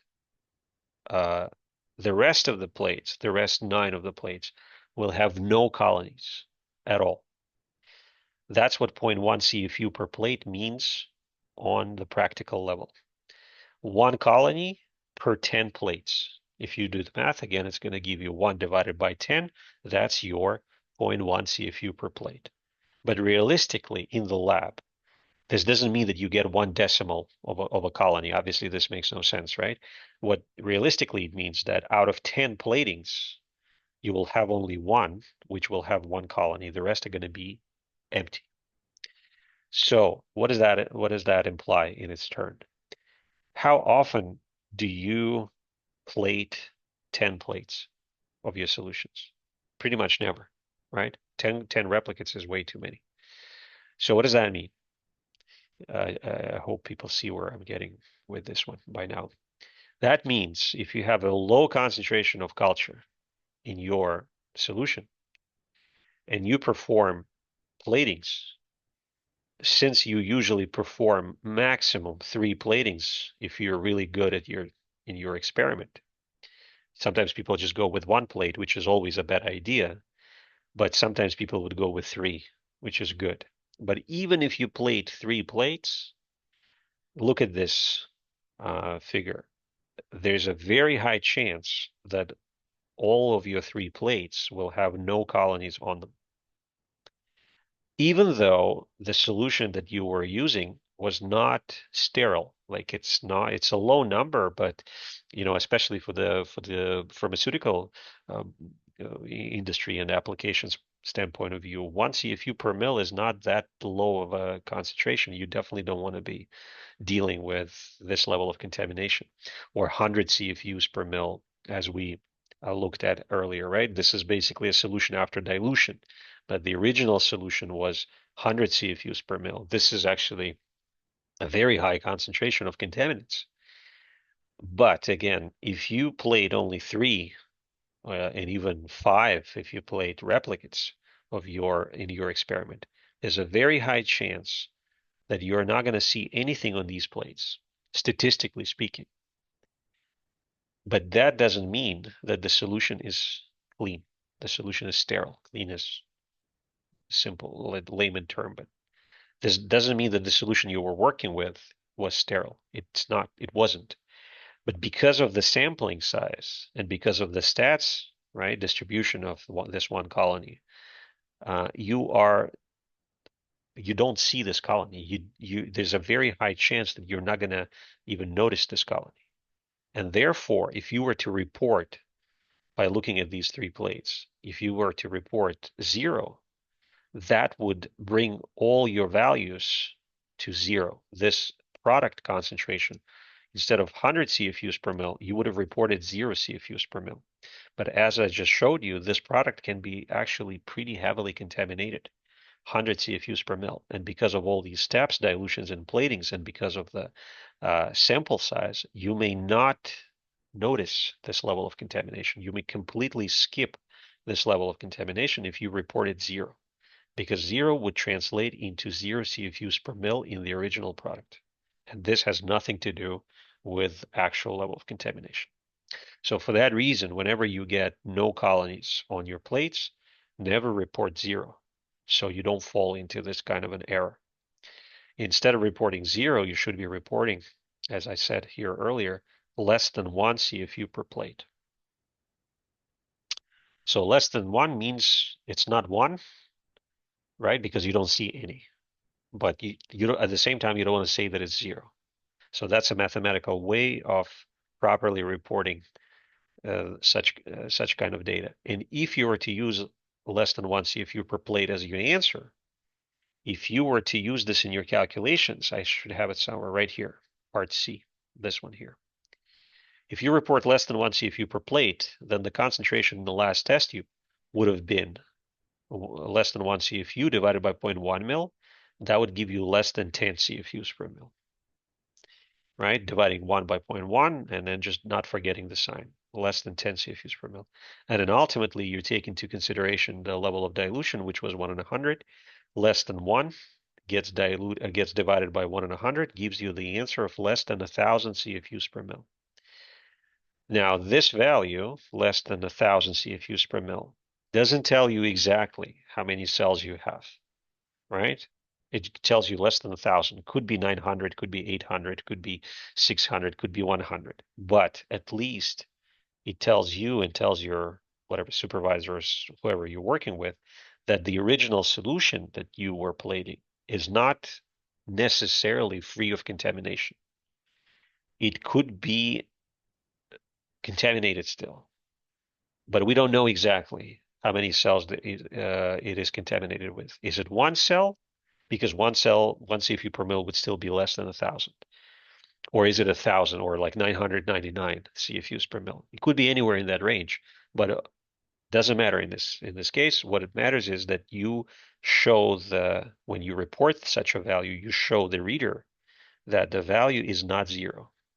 It could be very close to zero, but it could be actually quite a bit off from a zero. It could be as high as 999, right? And this is obviously the actual value that we had in our problem, which was 100 CFUs per mil.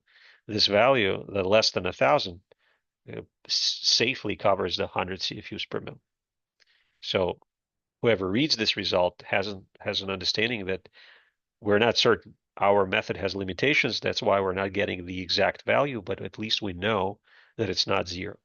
And if you have a suspicion, if you want to double check, you can always reduce the level of dilution after getting that data.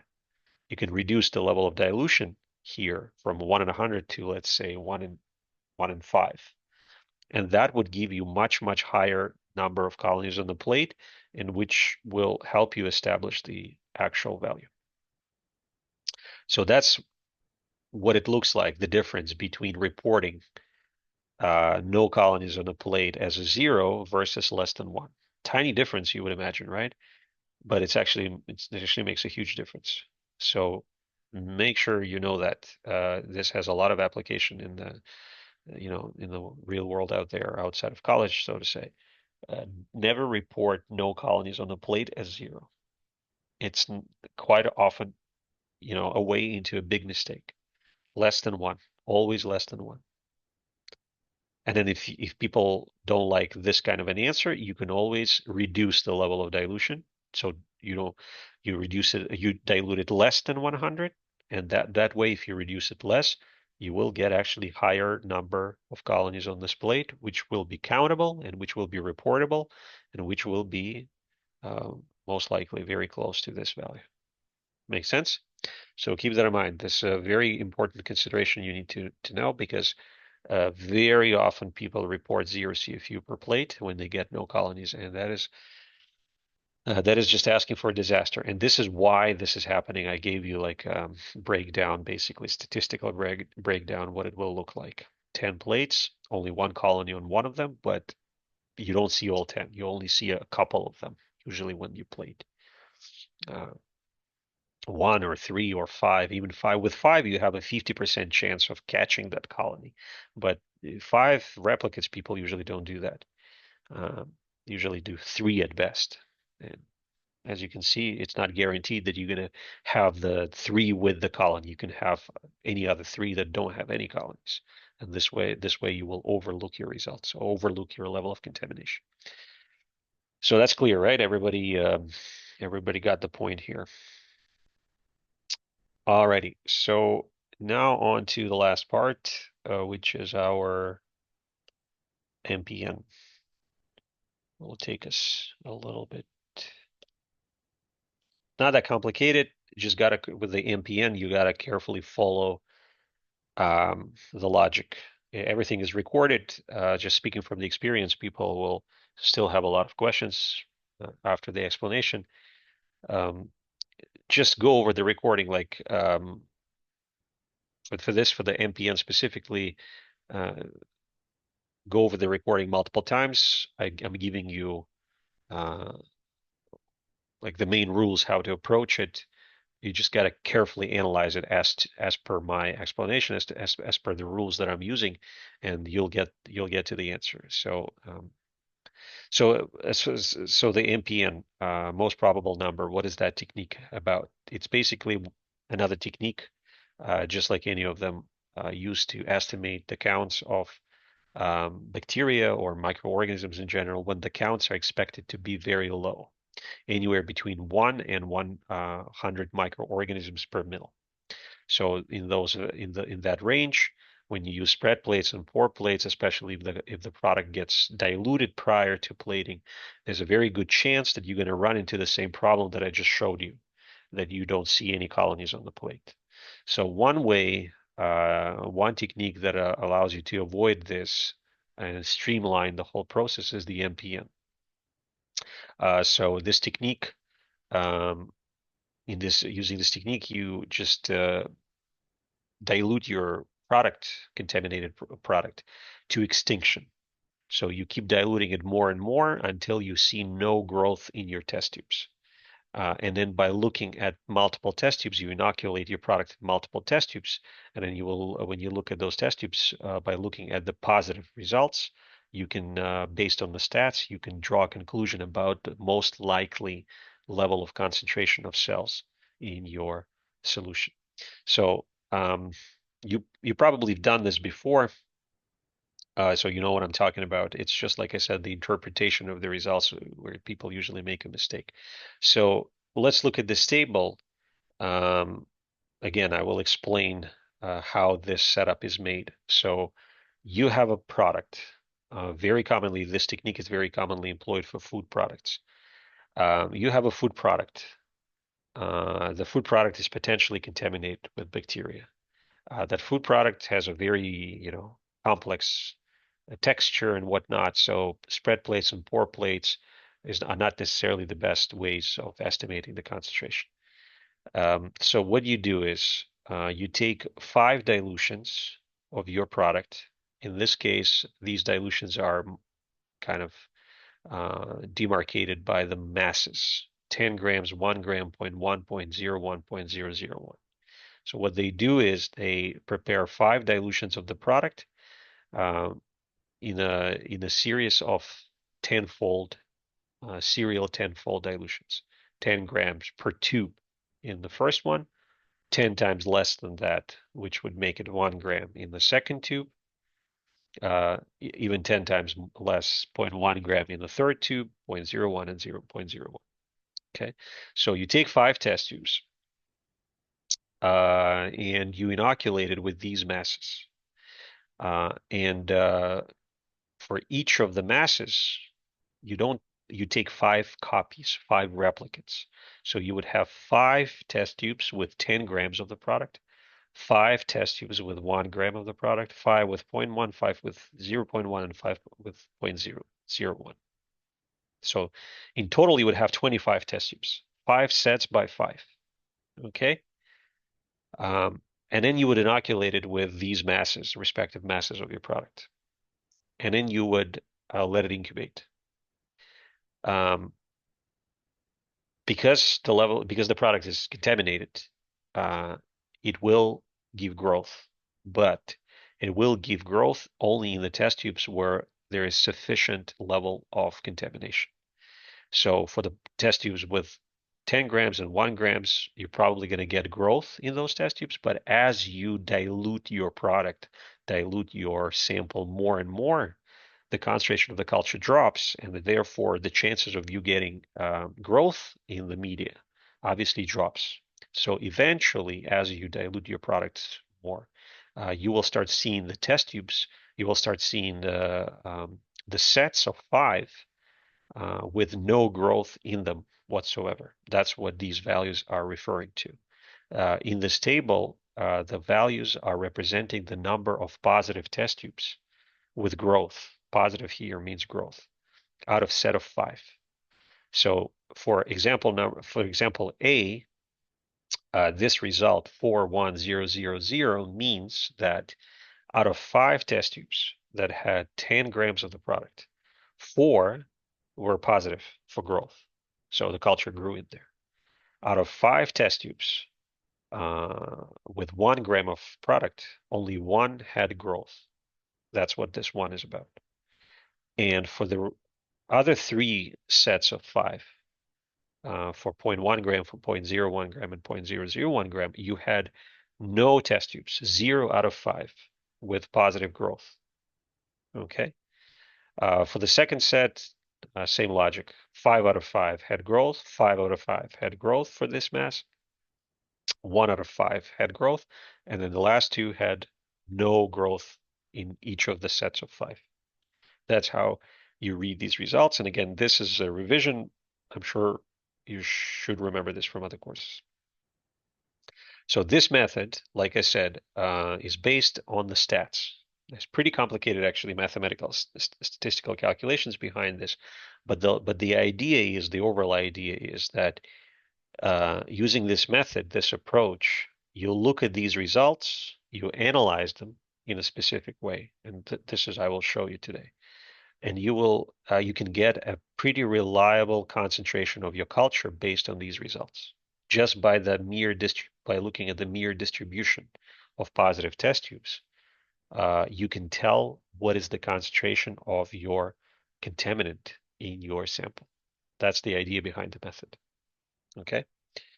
So now, how to read these results properly. That's where, like I said earlier, people are making the most mistakes because you're usually using a very simplified version, I guess, of how to read the results.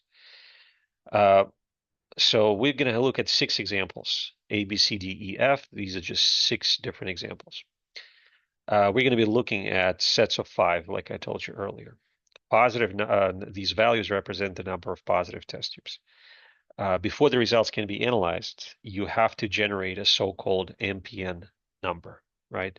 So this value at the back in the last column is the MPN. This MPN, for example, 410 for the first one, or 510 for the second one, will be eventually applied to a statistical table. And the statistical table will show you what is the concentration of your contaminant. I will explain all of that. I'm just giving you a big picture. So before you can refer to the statistical table, you have to, by looking at your results, at your specific results, you have to generate this MPN value, or a 3-digit code rather. I think it's usually called the MPN 3-digit code. So in other words, out of these 5 values that you get, you have to decide which 3 are you taking for analysis, for statistical analysis. And which 3 to take is actually takes a little bit of understanding and a little bit of skill. And that's the focal point of this discussion. So when you look at these values, 4, 1, 0, 0, 4, 1, 0, 0, 0, which 3 do you take? The last 3 zeros, 4, 1, 0, or 1, 0, 0, or what is it that you take? So it's not there's no simple answer to this question. So that's what I'm going to show you how to do this. So let's start with the first example, example A. You have 5 sets of data. The first thing you do is you look at the highest level of dilution. Throughout this discussion, make sure you understand what I refer to as a highest level of dilution. Highest level of dilution, as it suggests, is the highest level of dilution of your product. So that is the set of test tubes with 0.001 gram. That's the highest level of dilution. Okay. Out of the 5. So 10 grams per tube is the lowest level of dilution because you have the maximum amount of product in here. So how to analyze this data? You take a look at the five sets of data, and you look at the highest level of dilution. Look at the number of positive test tubes in there. It is 0. So if this value is a 0, you look for the next level of dilution immediately to the left. If this value, the immediate to the left, is also a 0, you drop the previous one. So you just, by dropping, I mean you completely omit it from consideration. You just forget about it. So then you're left with 4, 4, 1, 0, 0. As long as you have more than 3, you keep applying this rule that I just told you about. So you have 4 remaining, 4, 1, 0, 0, 1, 2, 3, 4. So it's still more than 3.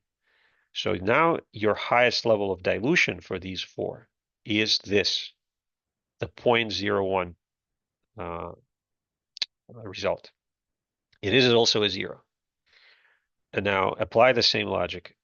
Look at the one immediately to the left from it. Is it a zero as well? It is. So if that is a zero, then you drop this one. Just like you dropped that one, you also drop this one. So you're dropping this from, omitting this from consideration fully, completely. You forget about it. And then you ask yourself, how many am I left with? Is it still greater than three, or is it actually three? In this case, we're left with just three. As soon as you're left with just three, you take these values as your MPN number, as your MPN 3-digit code. So for this one, we dropped the last two zeros because for this one, the immediately one to the left was also a zero. So we dropped that one. For this one, immediately one to the left was also a zero. So we dropped that one. And then once you drop this one, you're only left with three, and that's it. You must have three values for your analysis. So you're stuck with 4, 1, 0. So for example A, that's the simplest example, as you can imagine. 410 is your 3-digit code. Okay. But it's only the simplest example. Now let's take a look at example B. We have a little bit more complicated case. We have 5 positive here, 5 positive, 1, 0, 0. So apply the same logic first. Or rather, sorry, for this one, yeah, apply the same logic. The same logic as what we started with the previous one. Take a look at the highest level of dilution. Is it a zero? It is. Is the value immediately to the left from it also a zero? It is. So if that's the case, you drop the last zero. Now you're left with only 4. 5, 5, 1, 0. Apply the same logic. This one is a zero. Is immediately 1 to the left a zero? In the previous case, it was. In this one, it's not. It's a 1. So if this is not a zero, you cannot drop this one. Okay? So now you're stuck with 4 values. You still have 4 values, even though you need 3. You have 5, 5, 1, 0. So which 3 do you take? So what do you do next is, out of the 4 remaining ones, the 4 that we are left with, you look for the highest level of dilution that has all positive test tubes. So the highest level of dilution that has all positive test tubes is the 5, this 5 here. There's also another one with all 5 test tubes, but this 5. But we're looking specifically for all positives, 5 out of 5, but the highest level of dilution.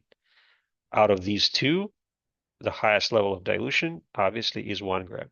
It's 10-fold more dilute than 10 grams. So the highest level of dilution with all positives is this 5.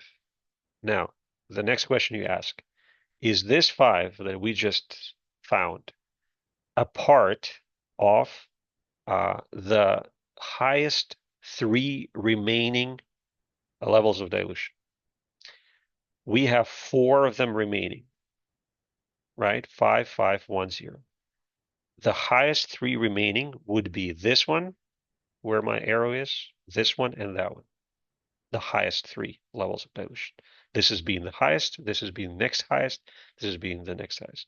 Is this 5 that we just identified a part of these 3 highest levels of dilution? It is 5, 1, 0. So if that's the case, then you take the highest 3 levels of dilution as your MPN code. So you take 5, 1, 0 as our MPN code, and that's what we have here. The first 5 gets dropped. Okay.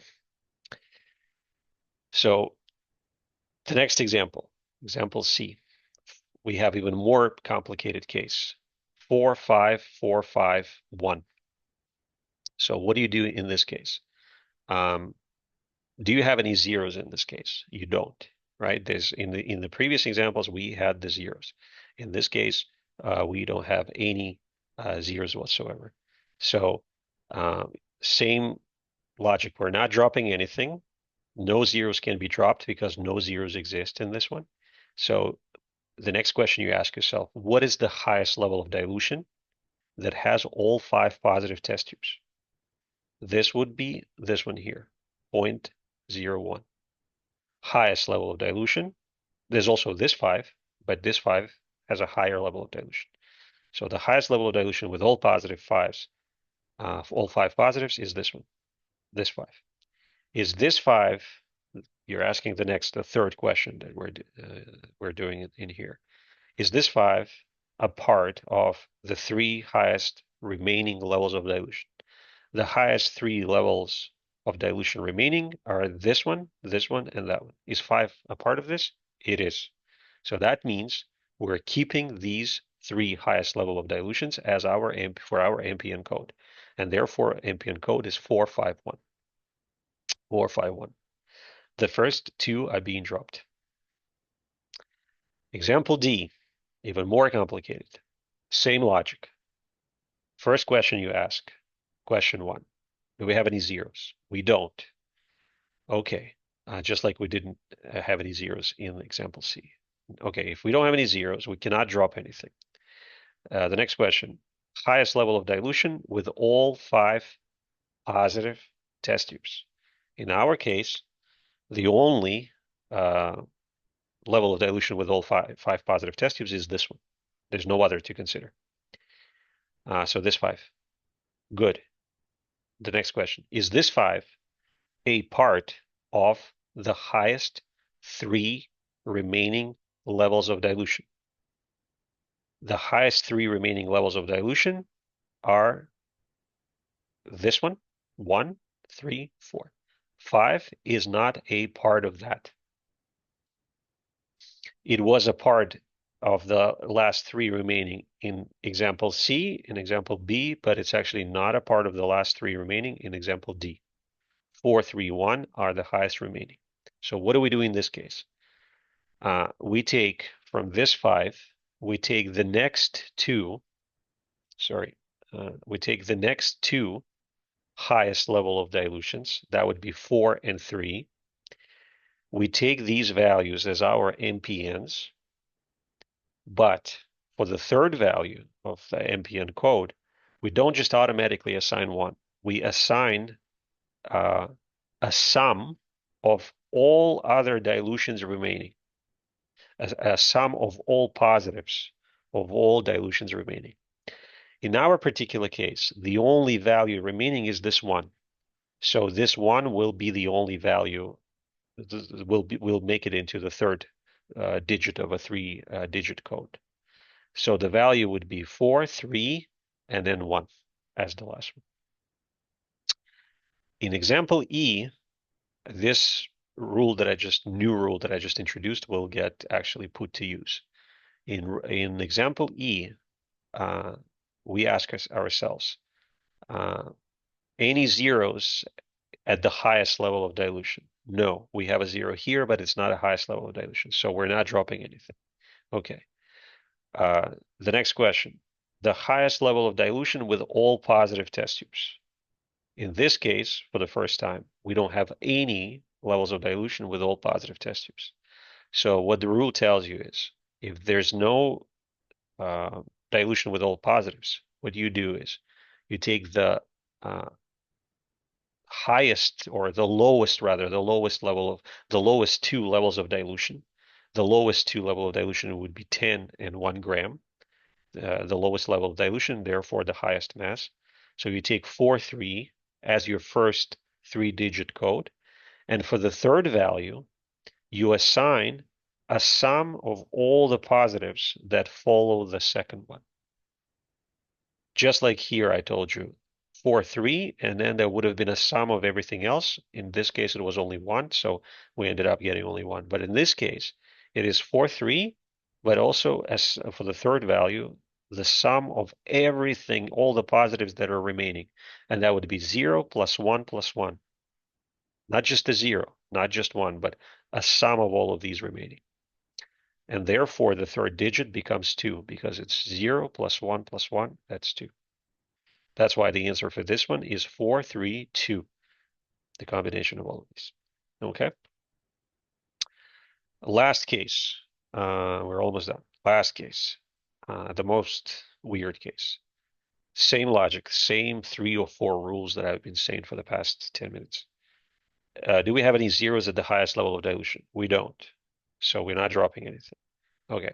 The next step, the highest level of dilution with all 5 positives. Do we have any? We don't. So just like in the example E, there was no 5s. Okay, so if that's the case, what we should be doing, we take the lowest 2 levels of dilution. Again, it's going to be 10 gram and 1 gram. So that would be the values 4 and 3. We take those just like we did here. And then for the third number, for the third digit, we assign a sum of everything that remains, just like we had it here. So that would be 3 plus 2 plus 1. And that value should be 6. So for this example, the 3-digit MPN code should be 436. As you can see, it's a different value here. So you take 436 and you start looking, now you start using this table, the 436. So for this table, again, I'm expecting that most of you have used this before in other courses.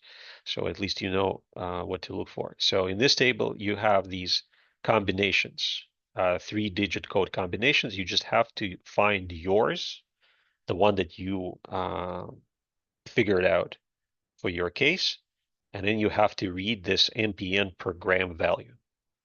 So for the last case, we have the value of 436. Let's try to find this in the table.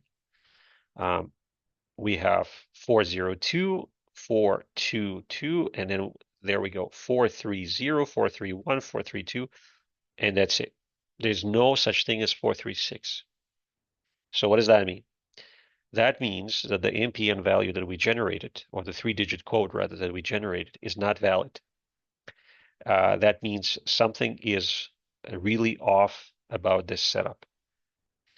And if that's the case, there are 2 approaches here.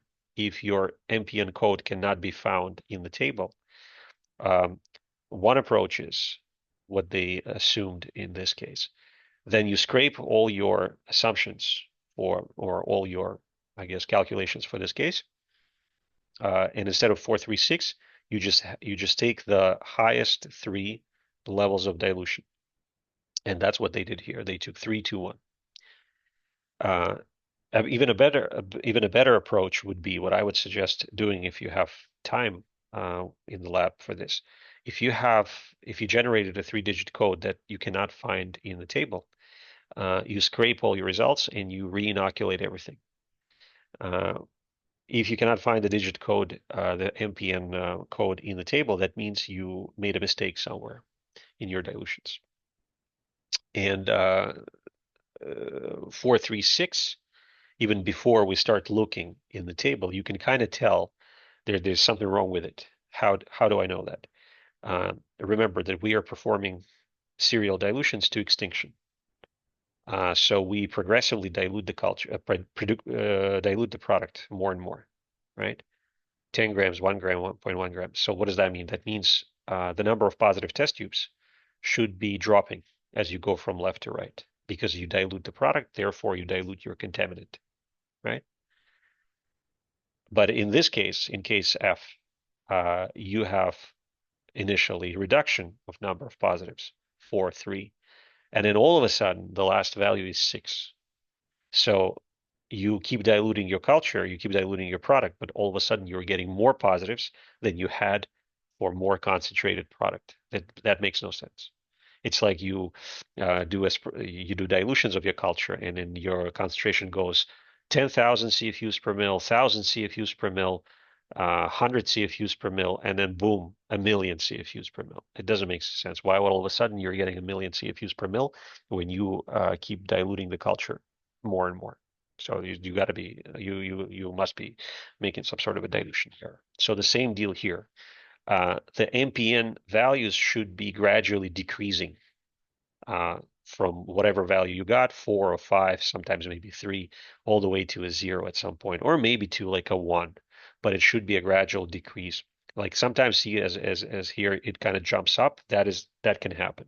It goes up and then goes back down. drastically. But usually it is a gradual decrease, right?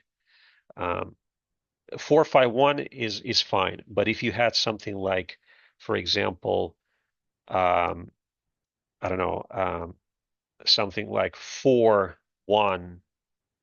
sorry, yeah, 4-1-5. So you have a drop and then all of a sudden increase. That would be unlikely a good result. You probably made a dilution mistake as well. And that kind of MPN code probably could not be found in the table as well. So a little bit of a fluctuation, like 4-5 are pretty close, right, uh, to each other, but eventually it should drop. But 4-3-6 is obviously too much. All of a sudden you're getting much higher number of positives. So, and that's why the MPN table doesn't have that result. And if that's the case, like I said, two approaches. If you need fast result, just take the highest three levels of dilution, 3-1, as they did here. Or if you have time, just set up your MPN from scratch. The last moment, I guess, we got the MPN code, the 3-digit code. What do we do with it? I told you something about the table. So let's take the simplest one, let me see. Yeah, let's take the 410, the first one, and let's figure out how to read the results. So once you got the 3-digit code, you just got to find the same 3-digit code in the table.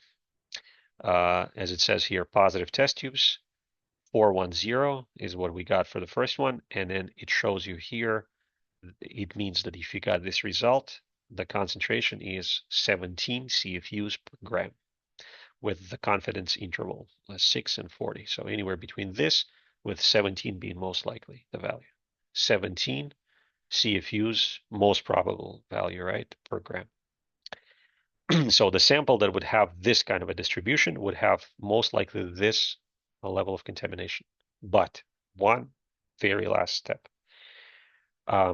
This 410 distribution with a 17 MPN per gram value, as you can see, corresponds to these masses, 0.1 gram for the test tube with 4 positives, 0.01 for the test tube with 1 positive, and 0.001 for the test tube with 0 positives. Okay? But if you look at our results, 4 came from a test tube with 10 grams. 1 came with a test tube with 1 gram. 0.1 came, 0 came up from the test tube with 0.1 gram. Again, 410 corresponds in our case to 10, 1.1. Go back, compare. It's 0.1, 001, 0.001. So what does that mean? That means our data corresponds to the test tubes that are 100-fold higher than the values that are provided in the table. This set of results we're looking at 410. This 4 is corresponding to 0.1 in the table. Our 4 is corresponding to 10. What's the difference between 0.1 and 10? It is 100, right? So what does that mean? That means that we have to take this value, 17, and multiply it by 100, so that now this value tells us exactly what's happening here. Okay? So that means for our case, the concentration is not 17 MPN per gram, but 1700 MPN per gram. Okay? You would do the same for the rest of them. You would look at what values your code respond to and what does the table tell you. Let's take one last look at the second result. 510. 510 starts with 1 gram, 0.1 and 0.0. So 5 corresponds to 1 gram.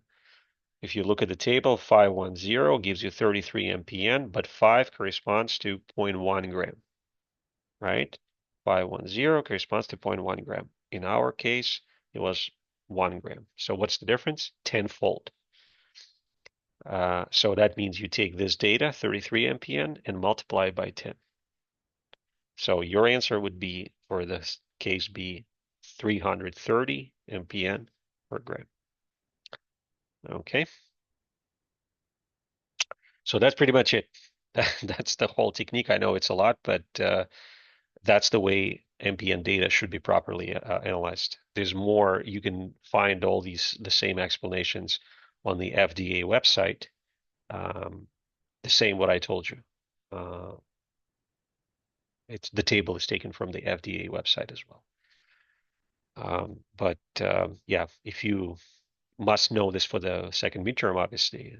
It's not that complicated as long as you just memorize those major three questions you have to ask yourself about the zero, about the next zero being in there, and then whether you have three or more remaining dilutions. And then if you're not dropping anything, you're looking for the highest dilution with all positives. And then you ask yourself if this highest dilution with all five positives is a part of the highest three remaining dilutions. And if it's not, then you take, as it was the case in the case D, 5 was not part of the last three highest. Then you take the next two highest, and then for the third digit, you write down the sum of everything uh, after 3. And in this case, it was only one value. In case E, there's no 5. You take the first two, and for the third digit, you write down the sum of everything. So that would be 432. That's what we got. Case F is just a fluke. It's a mistake, a technical error at some point by somebody who was setting this up. But technically, the MPN code is 436. 436. It's just that that code is not in the table. It's not in the statistical table. So that's why they take the three highest dilution. That's the whole rule. Okay.